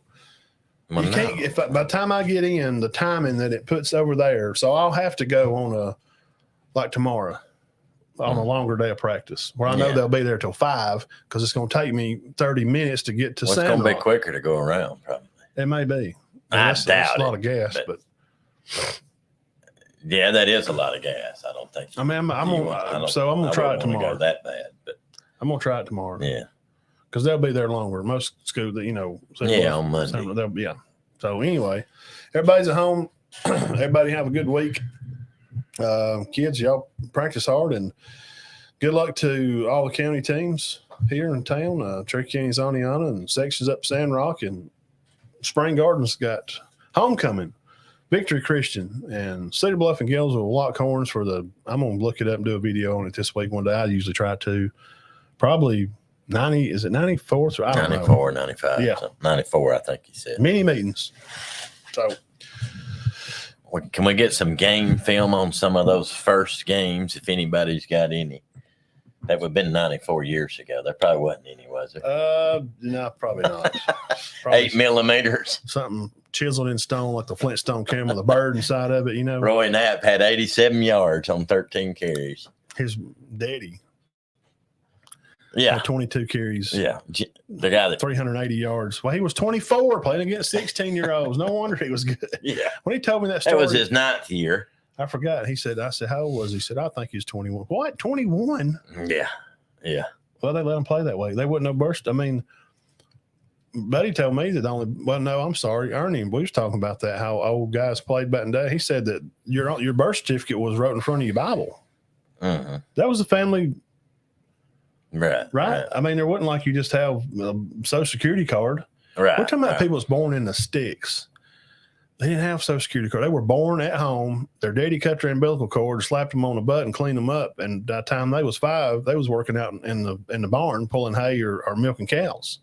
You didn't go have Social Security cards. You didn't have inoculation shots, or you was born in a cabin and you raised and lived on a farm all your life. And I've heard stories of this. There's some people, when they died, they didn't even know how old they was. Right. Just make it up. Hey, 57. Well, I mean, they would be pretty close, but there's been people like, well, Mama was 87. No, ain't Dosey. She was 91. She was 90. She wasn't 87.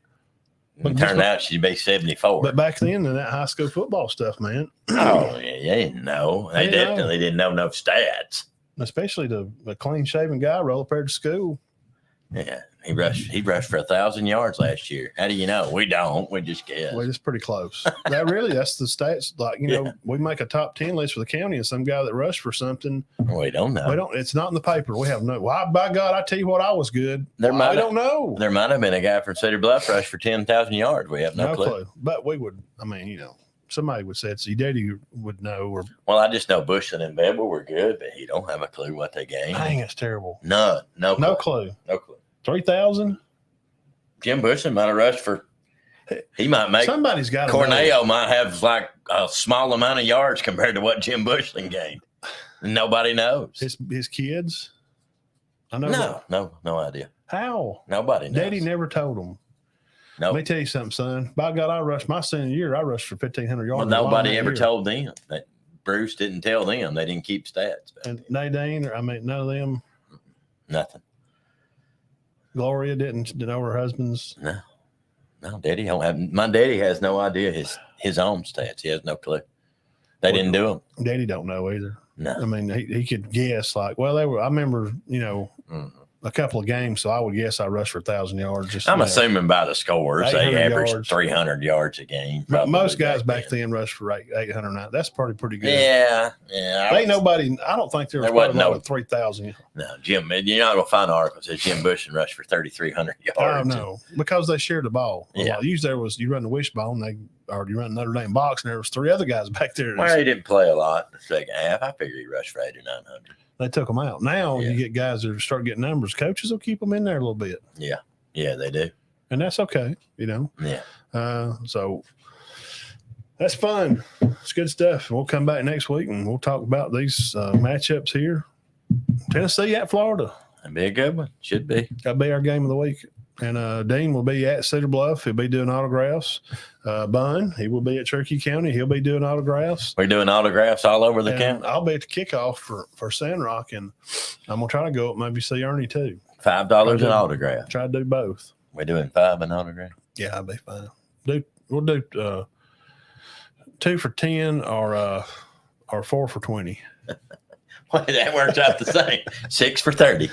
I did that on on like some jug of wiper solution. We'd put it on sale for $1. And this lady said, "What if I bought 2?" I said, 2? 2 for 2. $2 for you. She said, "Well, give me 2 then." It worked. 4 for 4. It worked probably about 3-4 times out of the 5 I did it. About 3 times it worked.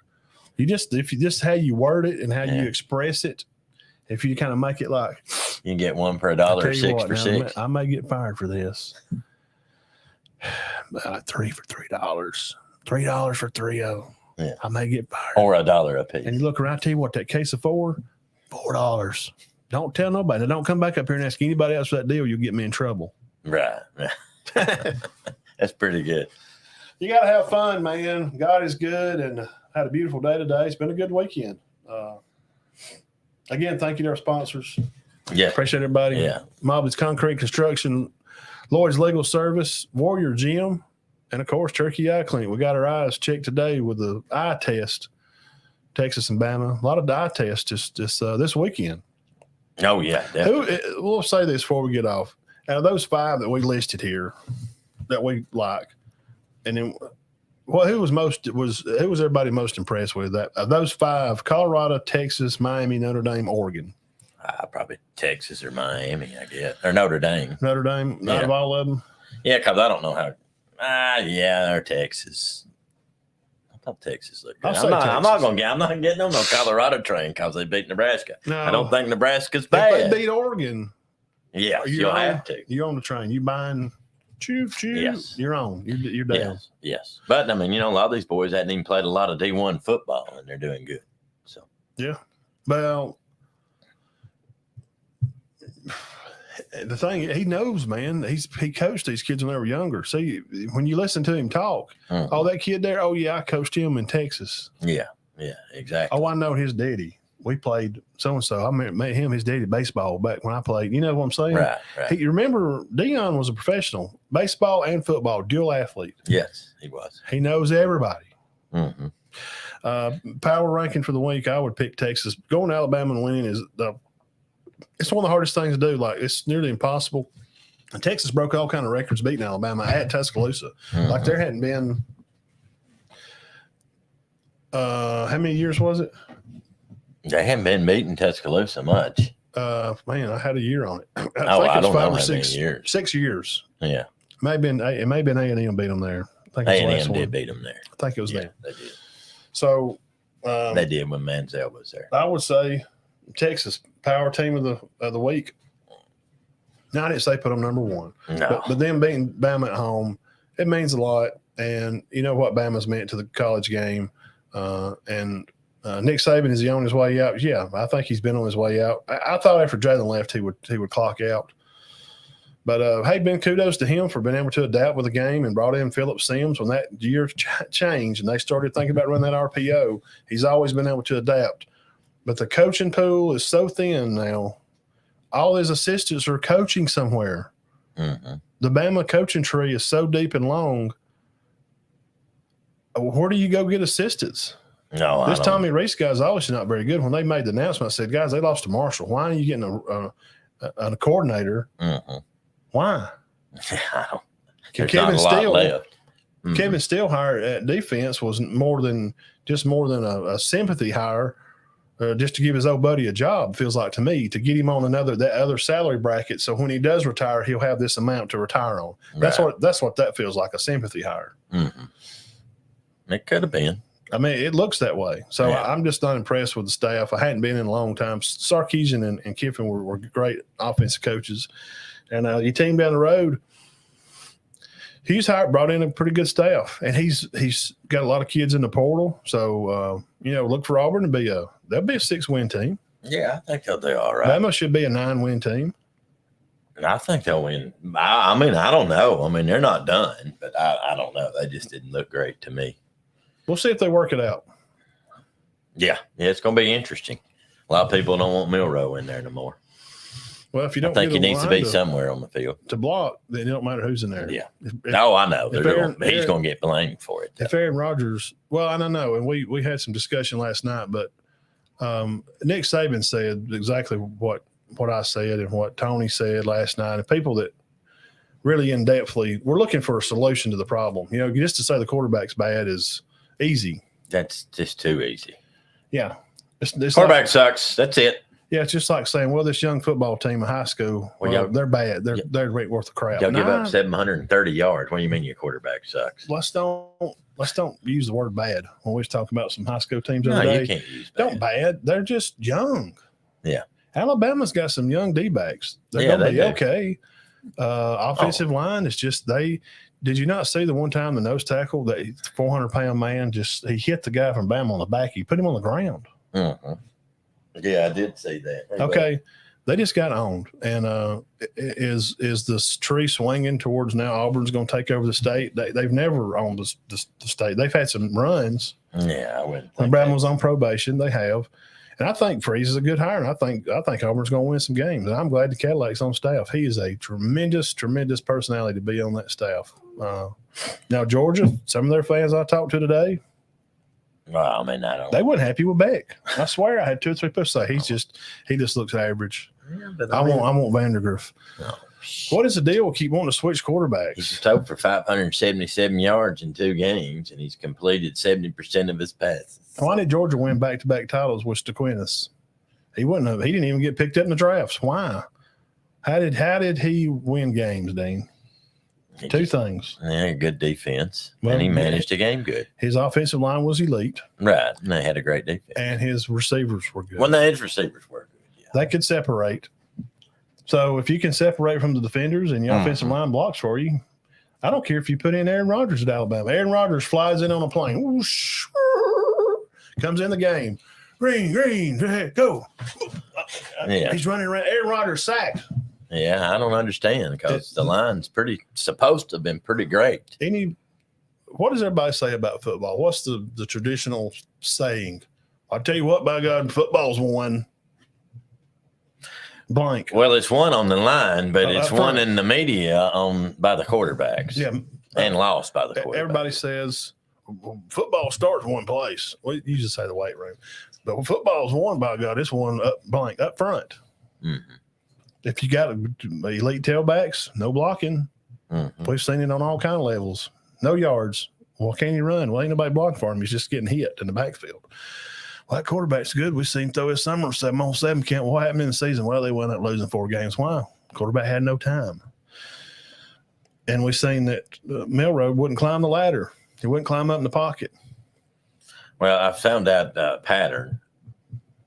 Quarterbacks take the blame for the offense. Just like pitchers do for baseball. And never mind if the hitters didn't. Nobody hit the ball. defensive coordinators take the hits for a bad defensive game. None of the players. Usually corners, I'd say. Wouldn't you say corners? Yes. Cornerbacks. But they kill defensive corners. But defensive coordinators are usually the reason the team's defense stinks. And it's always the quarterback. It's not even the offensive coordinator much. It's usually, I'm talking about to hear people talk. It's usually the quarterback. But Hey. Corners take a lot of heat. And people don't even know what goes into that. A lot of times corners get burnt and they're supposed to have over-the-top help. What happened to your safety? Yeah. But everybody's killing this corner. What happened to Caleb Downs last night? Yeah. Well, he got caught looking in the backfield a few times. Does he have some high school tendencies? I guess so. He's 19. Yeah. Is he good? I think so. Yeah, very. You know that old guy there, Dean? Yeah. Let's put him up here on the screen. I'm going to tell y'all about, let's see here if I can find it over here. And we'll get off here. We got talking now. That's okay. Some weeks we get off a little early, and sometimes we run over a little bit. Jack's ready to get off too. Yeah, I got to eat. Yeah, I need to find something to eat and get ready for work tomorrow. Had this good-looking young man here contact me today about wanting to do a sponsor with us. Said, hey, you know what? I've gotten into this real estate market. Really? I'll sell houses? Okay.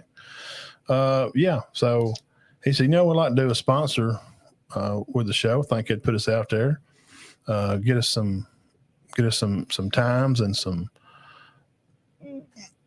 good advertising. It's always good for good people to have good advertisement. I said, on our page, just on Facebook, we'll see about 100,000 people a month. Oh, on our yeah. page. Yeah, It definitely. usually ranges. I can show it. I'll pull up stats and show anybody who wants to. Not a reach. Now the difference is on reach stuff, you can keep reposting the same thing, and you keep getting people run across it. If one person runs across this picture or ad 5 times, it counts as 5. I'm talking about your impression. Your impression is how many total, and we'll have 20, 25,000 a week, and it's not even hit full season yet. Wait till end of the month in October when high school football starts rolling in here toward the end of the month. Mm-hmm. It'd be higher. So It'd be very high. yeah, I think last year it got up to 200,000 a month at one time, like during Novembers and stuff. Wow. Now, college basketball, we usually hover right under 200. It's not the busiest time, but we have a good crowd for college basketball too. But Mr. Haygood, Mark, we know him. His boys stuff had played at Sandrock. He wanted to come on here and be a sponsor with us, and I just wanted to give him a little shout out here. And I'm gonna put him together a spot we'll do with him next week. And so if you're looking for real estate stuff, he's a good guy, man. They're good people. Yeah. Oh, yeah. That's Tracy's daddy. They're good folks. And 256-613-0202, you can contact him, and it's at HOLLERATHAYGOOD@gmail.com. And he's at Impact Realty. So Mark Haygood, we do definitely we appreciate you sponsoring. We always appreciate you. Oh, yeah. That's great to get a new sponsor. Yeah, want to come on with us. And we got real estate. And after you do your real estate stuff, you need a lawyer. You go see Scott. And you need some glasses. Bam, right there you go. Work out. And you need to go work out and be fit, Warrior Gym. And if you got anything, you need to get your driveway paved, or you got stuff, a walkway around your house, or call Jerry. We got everything in the world to get a person looking better. We got the gym, the eye clinic, you get your real estate estate. You get, talking about looking better. Legal fees. Legal fees. Man, what else do you want? And you get your driveway paved. That's why you hit the subscribe button right here. Guys, we need to hit 500, and I know we can do it. We can do it. Again, thank you all our sponsors. And Mark Haygood over there, throw it up there again. Impact Realty, get a hold of him. Find him over there on Facebook, 256-613-0202. Very easy to remember, 256-613-0202. Get a hold of my people there, man. The people that like this, that help us, they help us help our county, and it helps the show, helps us out. Those are the people you want to support. Yeah. People definitely. that support us, people that support people that are in the county, that are supporting kids and coaches and people of the county. Okay. Exactly. So y'all have a great week, and don't let us hold you up anymore. I'm gonna go finish off the rest of this dressing right here. And what's Coach Prime always say? Hit my music.